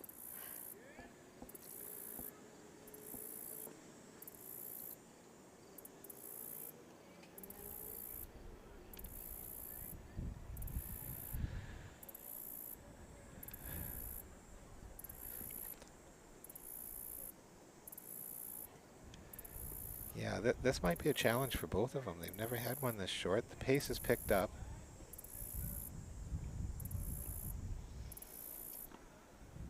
That's not a bad start for Yeah. Carter. Carter's got a good start there. It's good weight.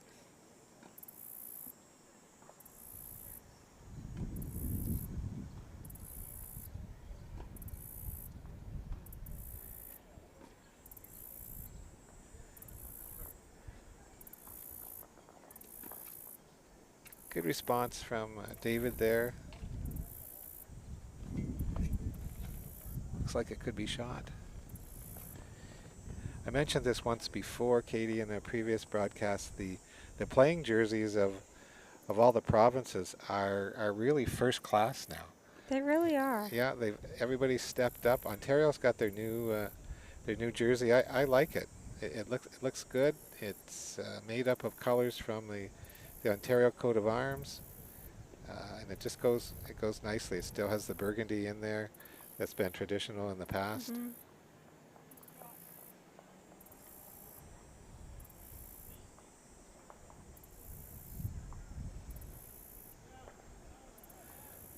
Carter's in the territory here, Katie. Oh, lovely bowl. Yeah, it looks like he's definitely shot. Maybe Could be two. Could be two on the side.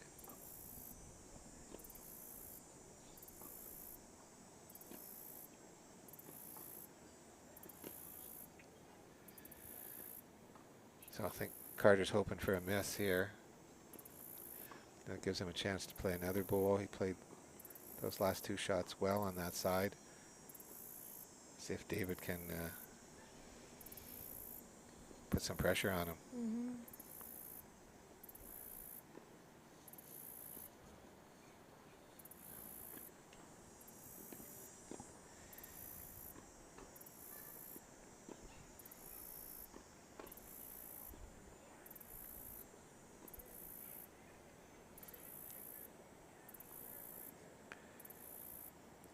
Oh, he's just going to slip He's by here a wide little. with that one.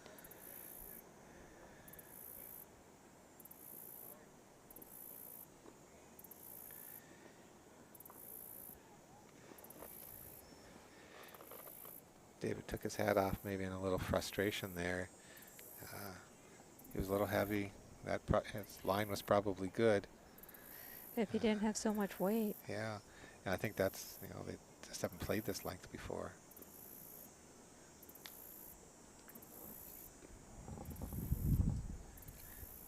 And he's heavy too. Yeah.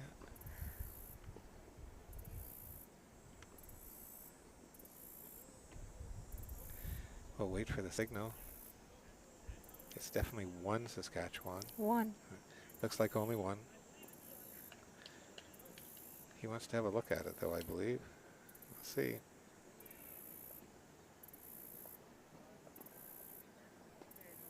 No, one shot. So 14-10.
Carter's first bowl, maybe a little short there for sure.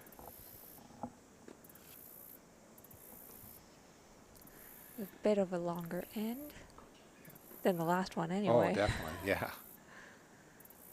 Yeah, that was 21.8 meters last end, so just over. We're back to a medium length jack here.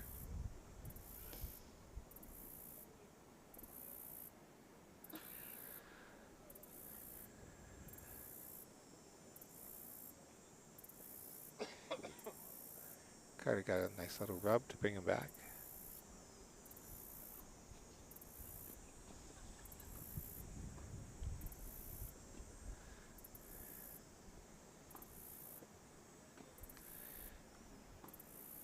I don't.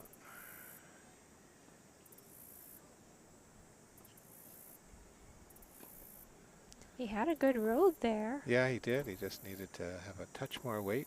Would have been a good position.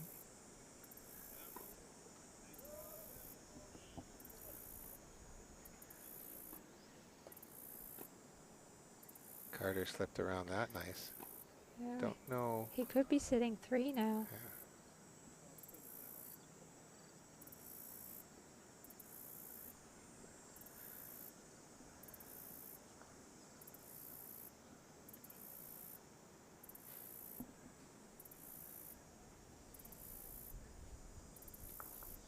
Ooh.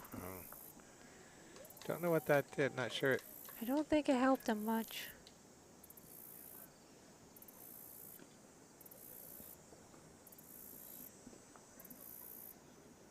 Yeah, I can't tell from here. Does it look like still 2 Saskatchewan? Carter's having a look. Still 2 bulls to come in this end.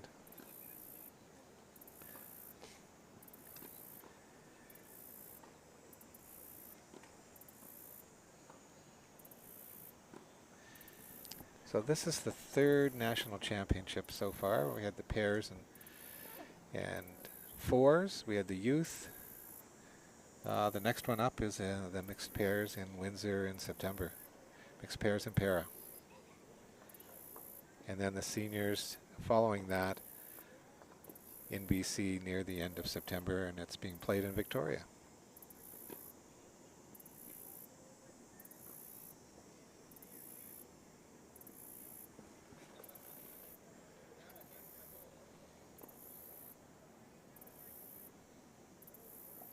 Oh, he might have drew in there for 4.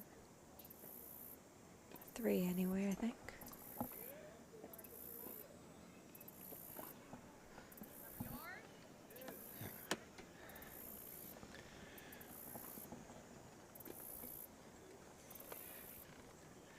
Is that a score from the yes, it is.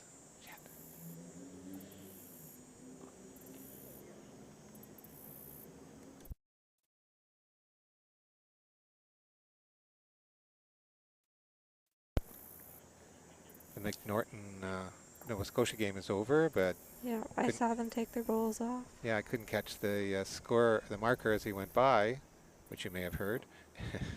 And we'll try and get that score for you. I know John was asking. Oh, tough. He went through.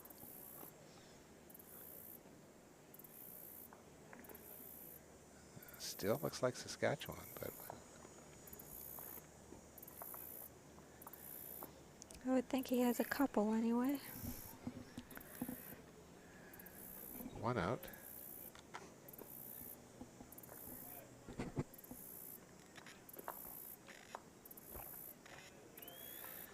Looks like they're going to measure. Measure so for 2. Close enough.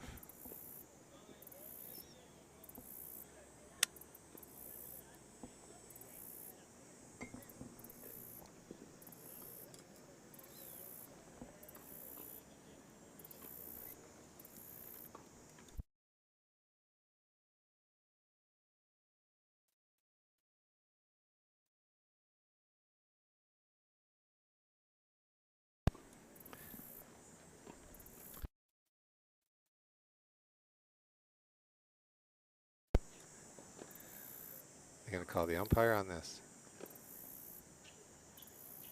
George Kubis, the head umpire, is going to go out and have a look. So it's Must either be a very close measure for second shot.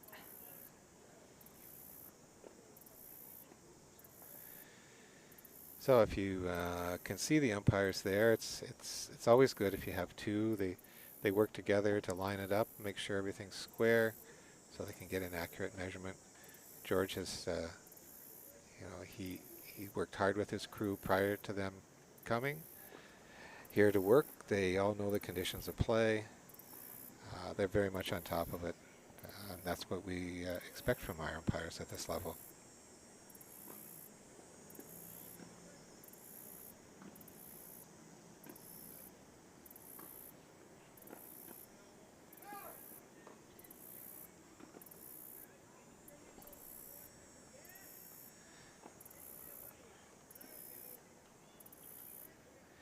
We often take umpires for granted, but they go through a lot of training. They write tests. They have to be recertified. So, and with rules always changing. They have to stay up to date on all of them. Yes.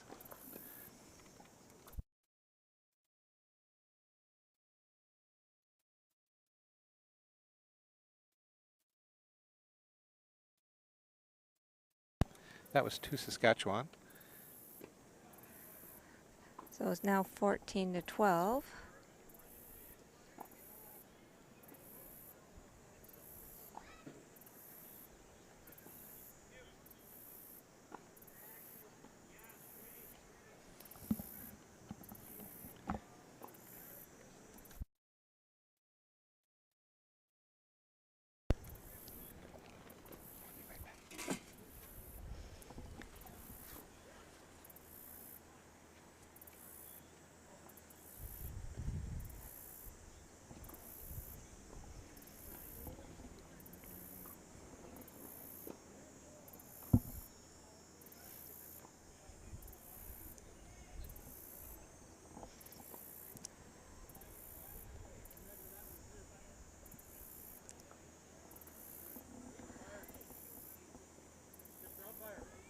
Okay, we are about to have another jack measure.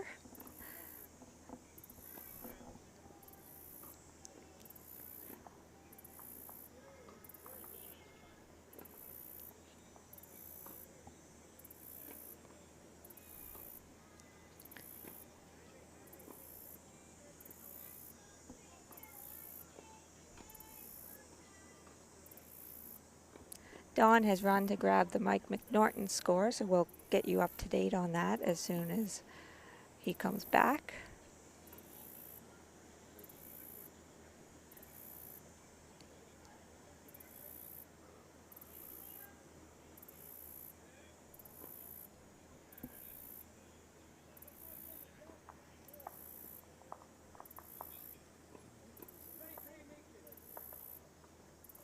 And this jack seems to be 23 meters, so it's good to go.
Carter has rolled in there for a shot.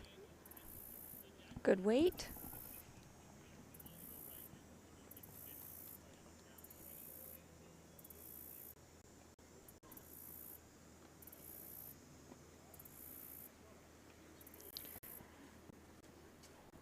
Oh, that was a good position bowl by David, but to be second shot.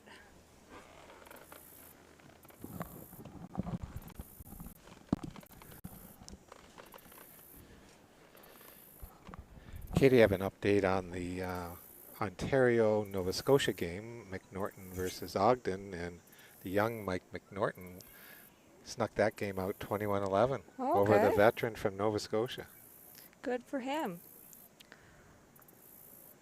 Oh, bad result by There's David there, but nice try. I checked in with George Kubis, the umpire and timekeeper, and there's just under 30 minutes left.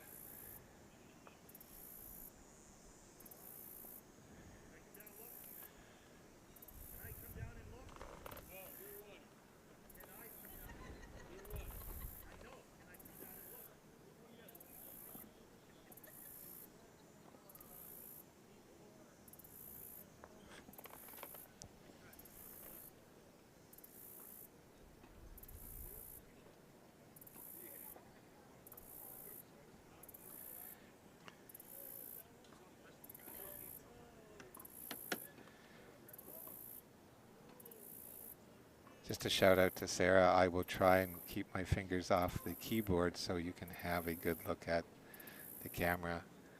We often get distracted with other things. If I was eating, I wouldn't be talking, so maybe that's what I should do. Oh, nice conversion. Nice shot.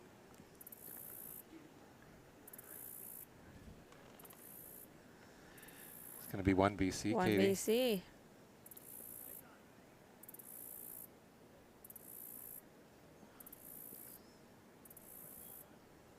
The score is now 15-12.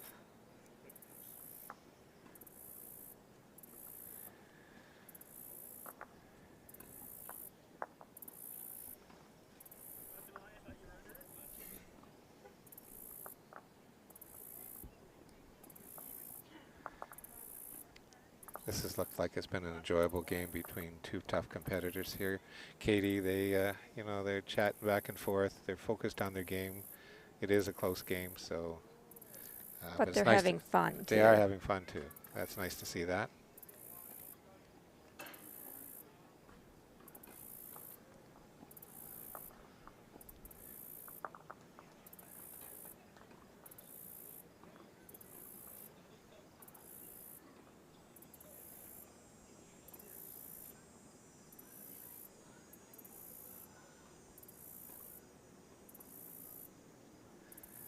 We got the camera switch there, so I'm on top of it this end, Katie.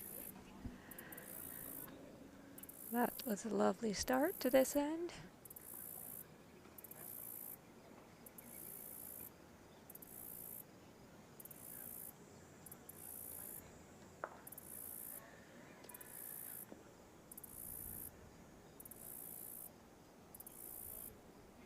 But a good response from David. That was Carter. A good response from Carter. It was a good response, Katie. It was a good response.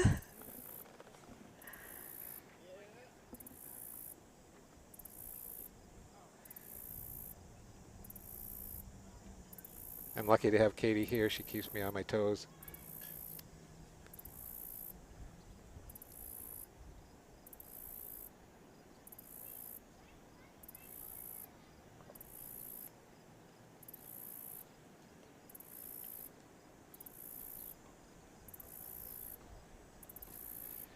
Don't think that's what Carter wanted. He wanted to kick that ball up a little further. Yeah, he was a little light. Consistency is important. Certainly your first two bowls, you got to get there with both of them.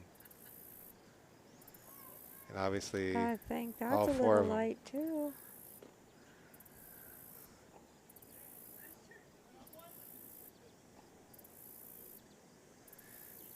Carter looking for how things stand down there. He's got one shot.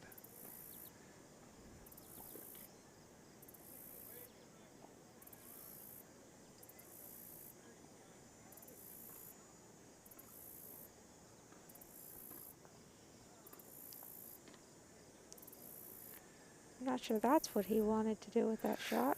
No, he might be talking to himself a little bit now. He didn't run down after the bowl either. No.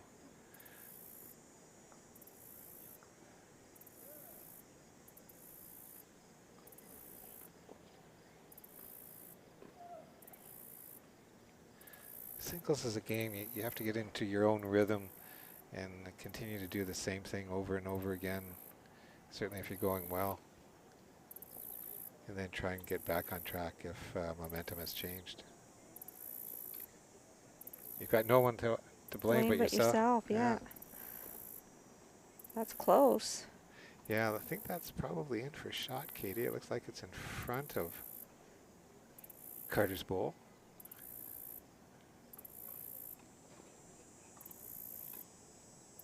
Definitely heavier than his last two, but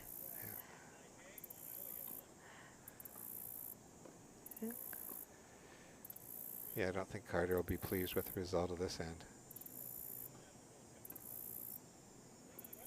one. One to BC. Creeping closer to that magic 21.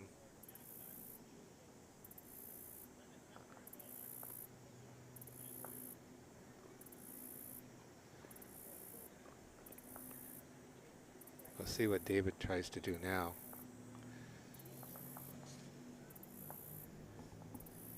Seems to be staying with his game plan, so we're should see about a medium length jack.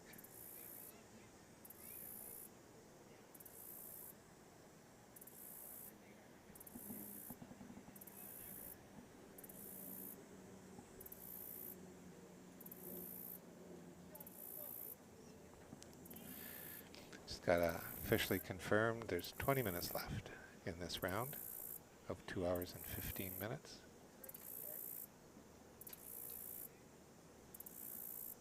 Probably takes about 5 minutes an end. Well, we're not the only game that's still playing out there. That's for sure. Good start by David.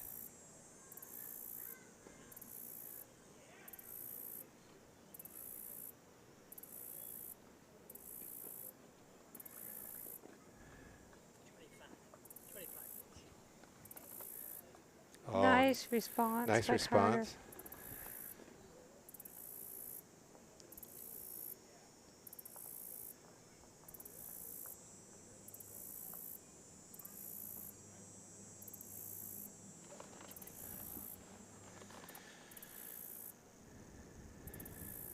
That's coming in nicely. Mm-hmm. It's a little heavy.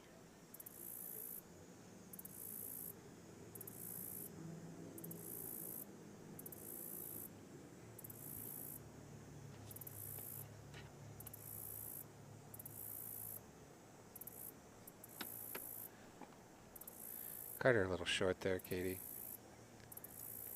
He might be trying to block off that side. Certainly it's David's having a look at it, and it looks like he's going to change hands. That bull might be right in the draw line. That was a good Baker bull.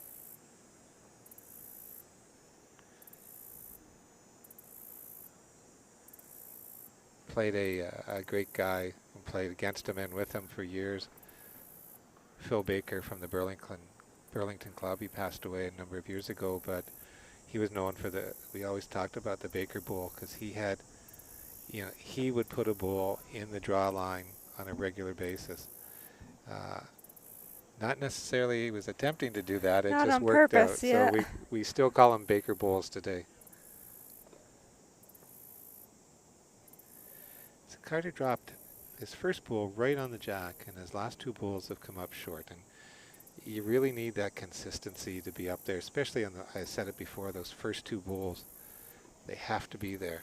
I noticed he's not running after his third bull the last few ends. No, he's been staying home. Maybe he knows that he's going to come up short. Well, he came up short anyways, but nice response from Wow. Just nicely came in, touched the jack, rested on Carter's bull. Tough bull to get out of there now. He doesn't have position bulls if he were to No. move it. He's in the territory, Katie. Yeah. He He got the tick, but didn't stay with it. nope, dropped out front. It's going to be 1 BC. Mm-hmm.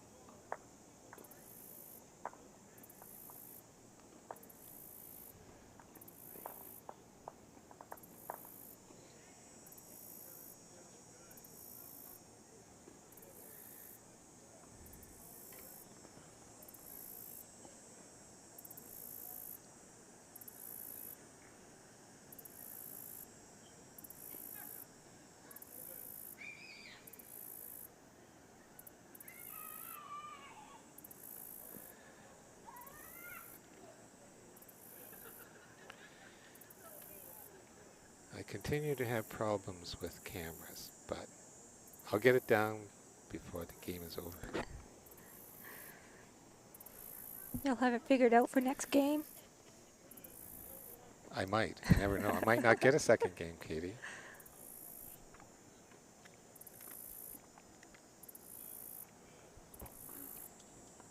Carter with his first bowl. He needs to score this end, Katie. Else he gets in a real big hole.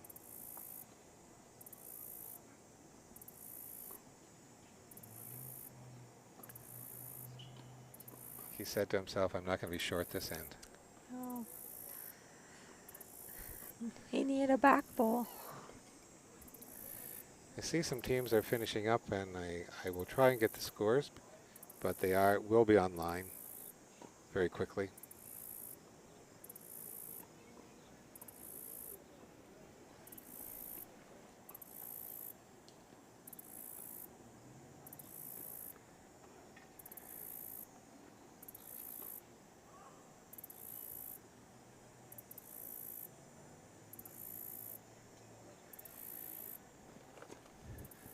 This end's a little loose. Yeah. Yeah, not much around there. Lots of open space for them to draw into. But this has tended to be the way this rink has played. They've not been as accurate going the other way, or going away from us, Katie.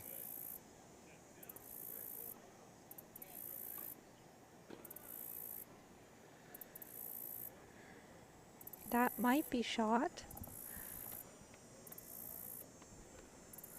Can't tell.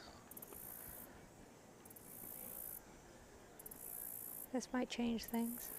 Yeah, this looks like a better bowl by Carter, though it's short as well.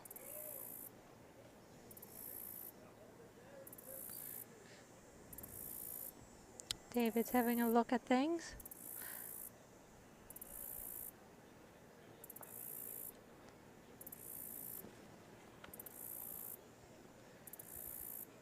Yeah, the way we're situated, we have a little difficulty seeing it when it's far away and then picking it up on the camera.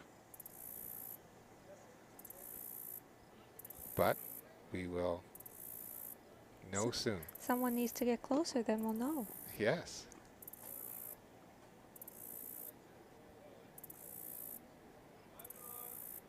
And I say that ball's not there, Katie. I don't think that's any closer than the rest of them.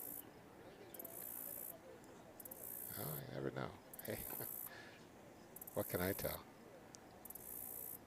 He's going to do his own measurement. Try to see.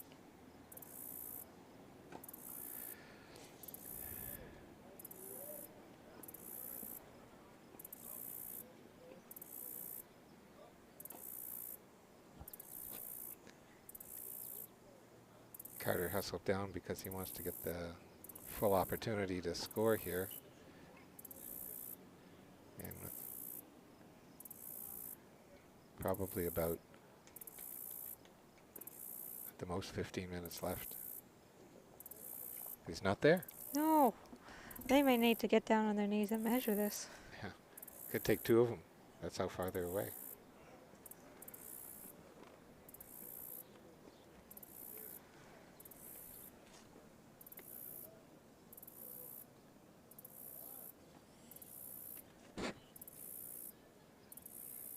Well, they do have a tape out.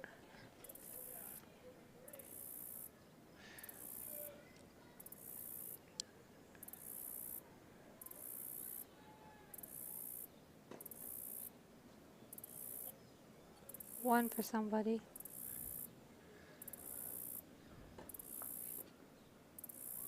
It's going to be One for Saskatchewan. Yes. So 17-13. Still anybody's game.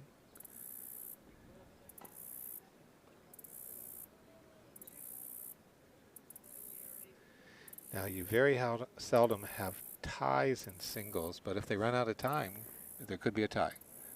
I was told you weren't allowed to have ties in singles. Well, because of the time limit, when it runs out, it runs out. So whatever the score is then, if it's tied, they get one point each for the tie. But See, I questioned somebody on that, and they said no, they'll have to play an extra end. No, Really? no, time's out.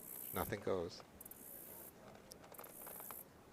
See, I questioned OLBA on that, and they said no, you can't have a tie in a single game. And I'm going to say yes, you can. Okay, Yeah. I'll take that back to OLBA, because we were going to run into that problem at, I think it was the provincial singles.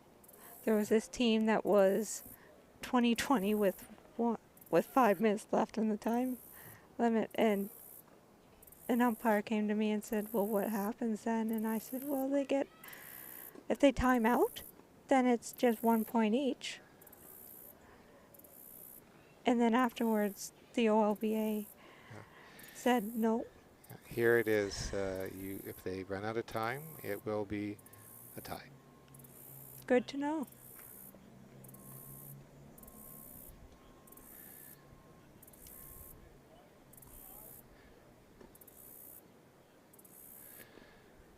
Another nice pull by David. Carter needs to have a response here.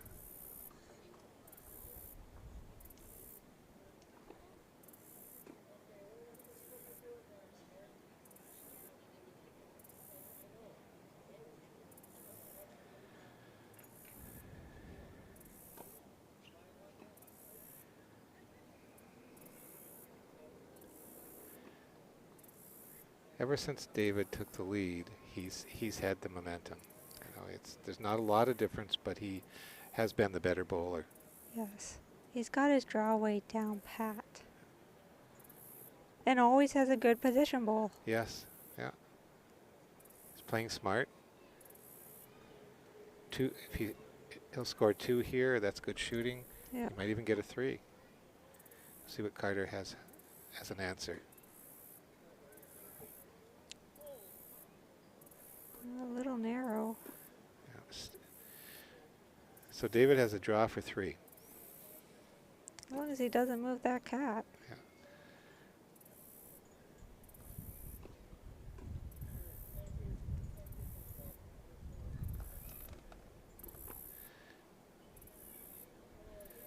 Yeah, he's got a chance. This is coming up nice. Yeah, that's going to be 3 BC.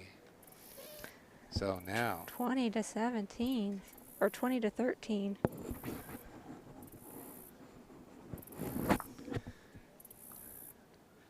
So Carter's got to bear down here for sure. You know, sometimes that last shot's the toughest to get, though. Yes.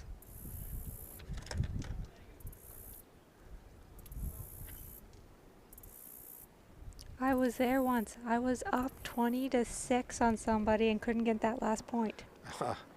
Yeah, I think we've all been there. We try to forget about those games. We try to forget, but it always stays in the back of your mind. Yeah. So we've got a longer jack this time. He's stretched out a bit.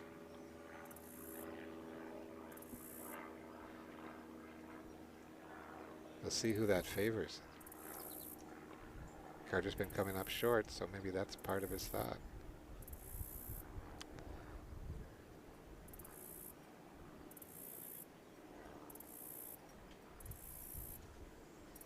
I don't think he's short with that one. No.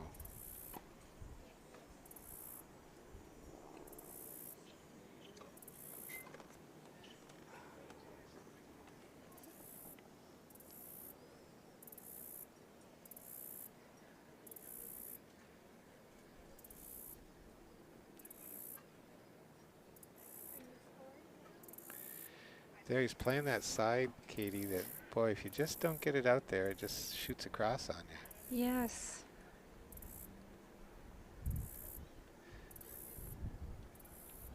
Now, they've played that side well when the jack's been shorter. But when it gets a little longer, it gets swingy.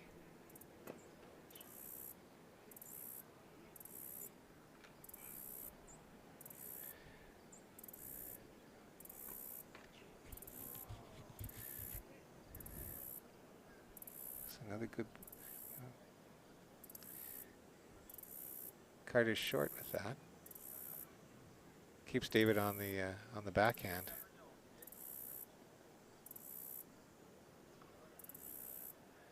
He got it out there a little better that time, but he's going to be short again. Oh, maybe not. Still a couple feet short. Yeah.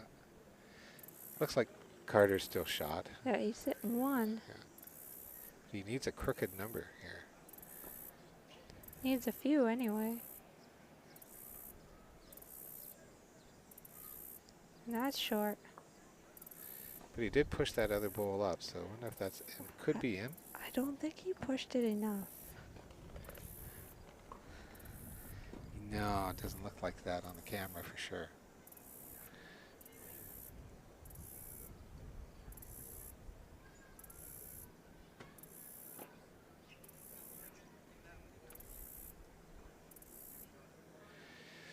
Well, Carter's got an opportunity here. He's gonna count no matter what he does, I think. It's just one. I thought he put up a 2-finger. Yeah.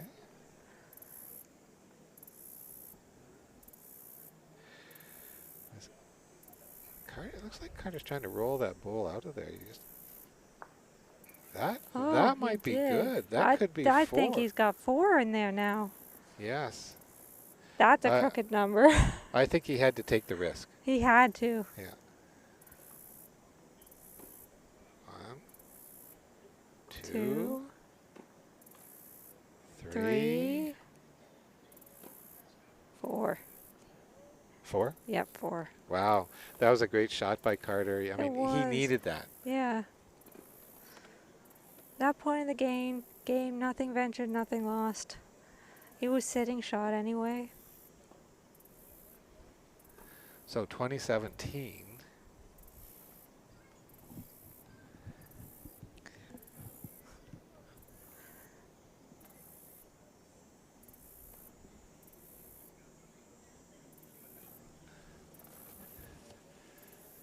Looks like there's only one other game going on besides us right now. Yeah, the jack's about 3 meters, so this is a little longer. Carter seems to be comfortable with that.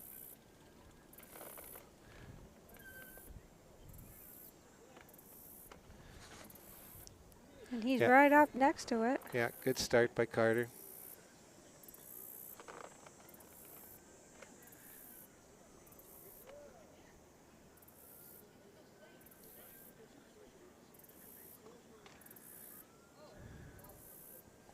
David with his first bowl.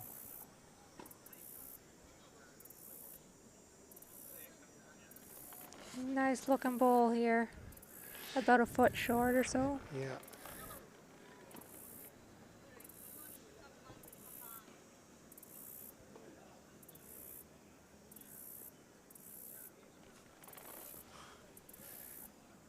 That's light. Yeah.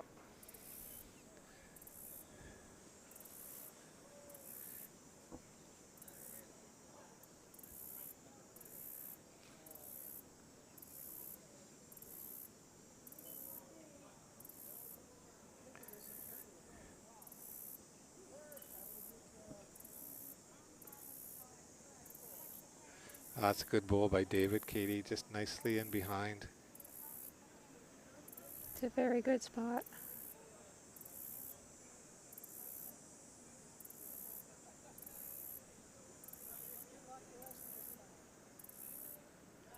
Lovely shot. Yeah. Did he move it to? I think he's still sitting shot. I don't think he moved it to the other enough. Let's see what the marker says. There's a lot of looking.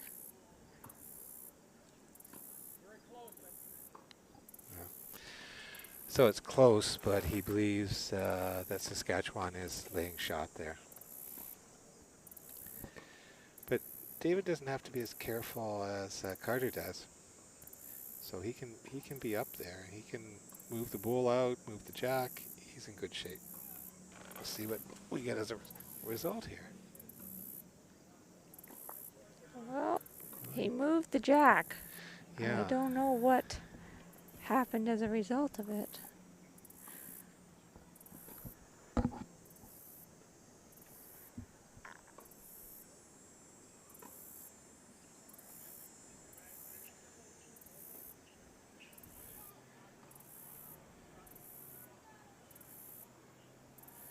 So this is Carter's last bowl. And he's in the territory here. Is he going to get up there? No. So we'll be able to tell you in a second what's going on. Well, if he doesn't throw it, he's shot, I would think.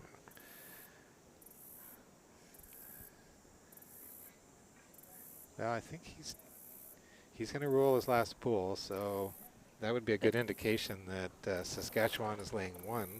Or it's too close to call. Yeah, so, you know, what's going to happen here?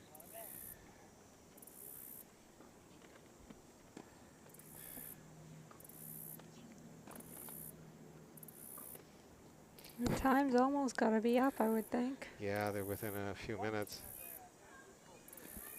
Looks like he's changing hands, Katie. He's going to play his forehand, and he has been playing his backhand. So let's see what comes out here. I think he just wants to move the jack a little bit. Yeah. That's coming with a lot of heat. And too wide. Yeah, it really wasn't close, so I'm sure we're going to see a measure here.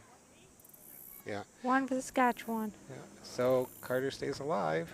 Yeah, 2018.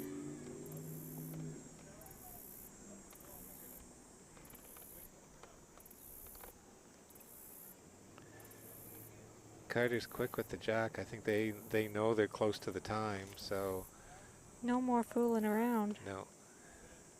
Not that they really were anyway. No, they've been pretty good. Certainly, Carter was looking for confirmation early so he could get the match set, and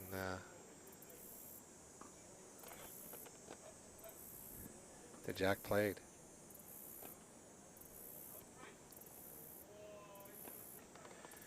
It's Carter's first ball. It's a big one. And he's close. That's a good start.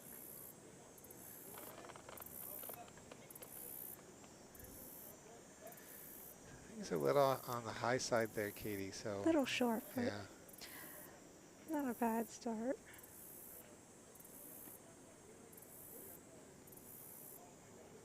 That's a better bowl, though. Oh yeah, that's the start that David needed. Yep. Well, when you're only looking for 1 point. Yeah. But Carter's forced to that. I think he could have stayed with his. He could have stayed the other side. Well, Well, we definitely know that it's close now, so that's sort of changes everybody's strategy with Jack being moved and the ball going with it.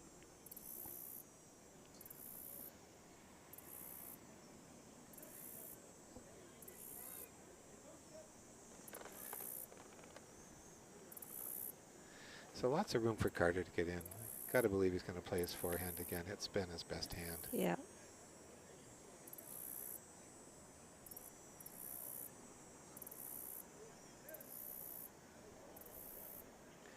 He's in the territory, Katie. He's got the jack, I think. Yes. He did. Did he stay with it? He pushed it behind the red bowl. I just don't know how far behind it's gone. Yeah. It looks like the blue shot, but Yeah, it's jack high, so the marker gave us that signal.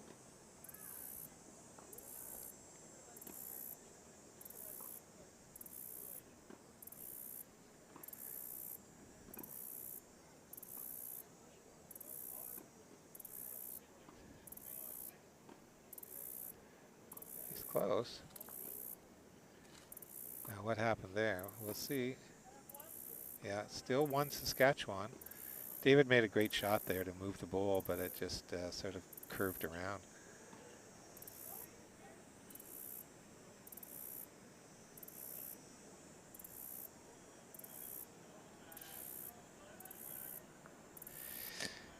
Well, we've seen that a lot, Katie. yeah, On that side.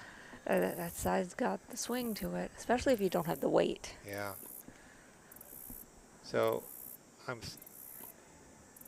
David can stay with his forehand and not have to switch over there. He probably just needs to roll his ball up I would think even maybe half a roll. Yeah, we'll might. probably score for him. Yeah. Carter's going to sit down and say, I need a miss here.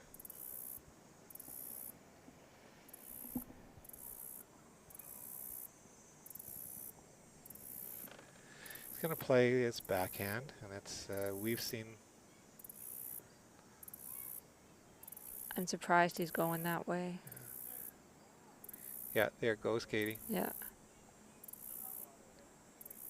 I would have come the other way. Yeah, Carter's going to get up there and play because he knows that the time. They probably only have the like 2 time- minutes left. Yes. So yeah, this he's getting it down quick.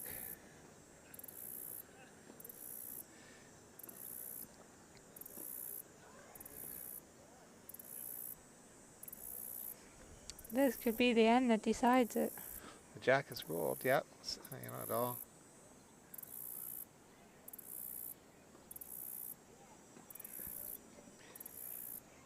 Yeah, I would say there's, you know, there it is. This will be the last end, This Katie. will be the last end. The horn is gone. 2 hours and 15 minutes have gone by. It's the 2019 score. We'll see what happens here.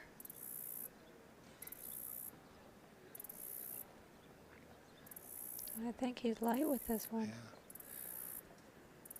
Might not be the start he was hoping for. No, that buzzer might have distracted him. Yeah. Well, he knows the pressure's on now. It's He needs 2 or 1 to tie anyway. yeah.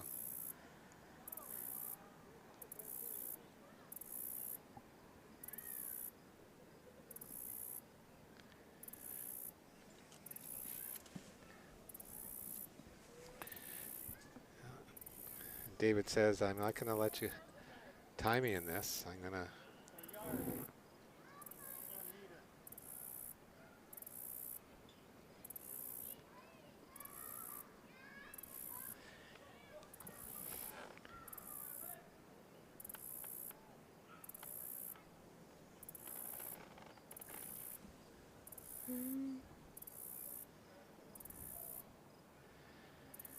Well, Carter's down to 2 bowls.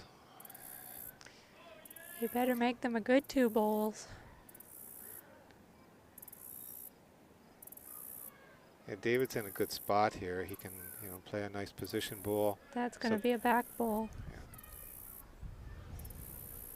It's a good spot. Yeah, you know, he's forcing Carter to make the shot. Mm-hmm. You know, he's not going to make it for him. No.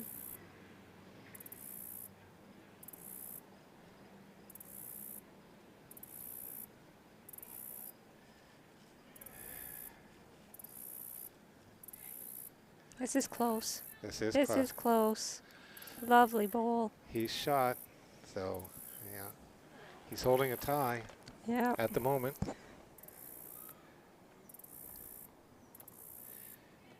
If you're David, you have to be a little nervous with this bowl. You know, the adrenaline's probably up a little bit.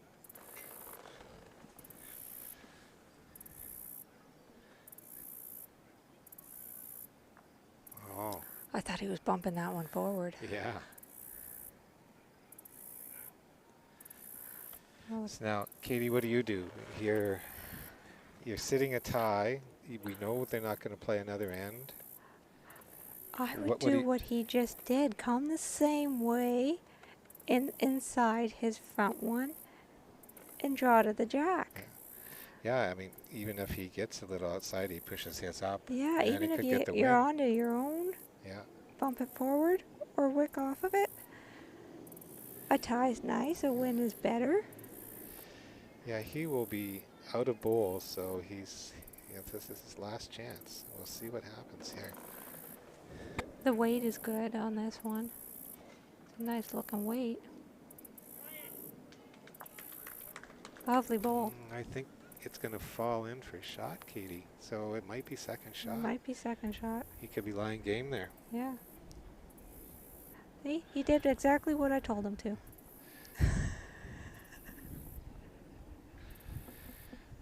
I'll need you in my games now, so I can you can give me some coaching.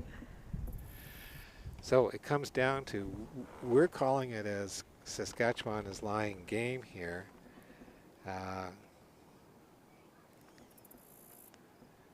David has no choice here. He has to be up, and he's going to think about this. He's probably got to throw a little weight and get rid of one of those blue balls, I would think. Well, we're going to see, Katie. There's not too much extra weight on that. No. Just wide. Yeah.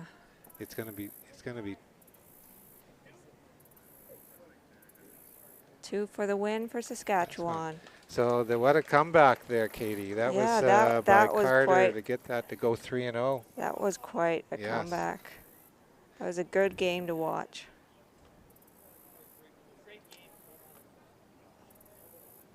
21-20. As we said, tough to get that last shot. Tough to get the last point. So thank you, everyone, for listening in. Apologize for some of those finger problems I had, but I think you saw a good game there. Certainly changes in momentum with Carter Watson coming back after being down 2013, 2013. coming back for the win. Time had run out, so it was either going to be a tie or it was going to be a win, and Carter got it. Thanks again. The next game up will be women's singles starting probably in about a half an hour. Have a good afternoon.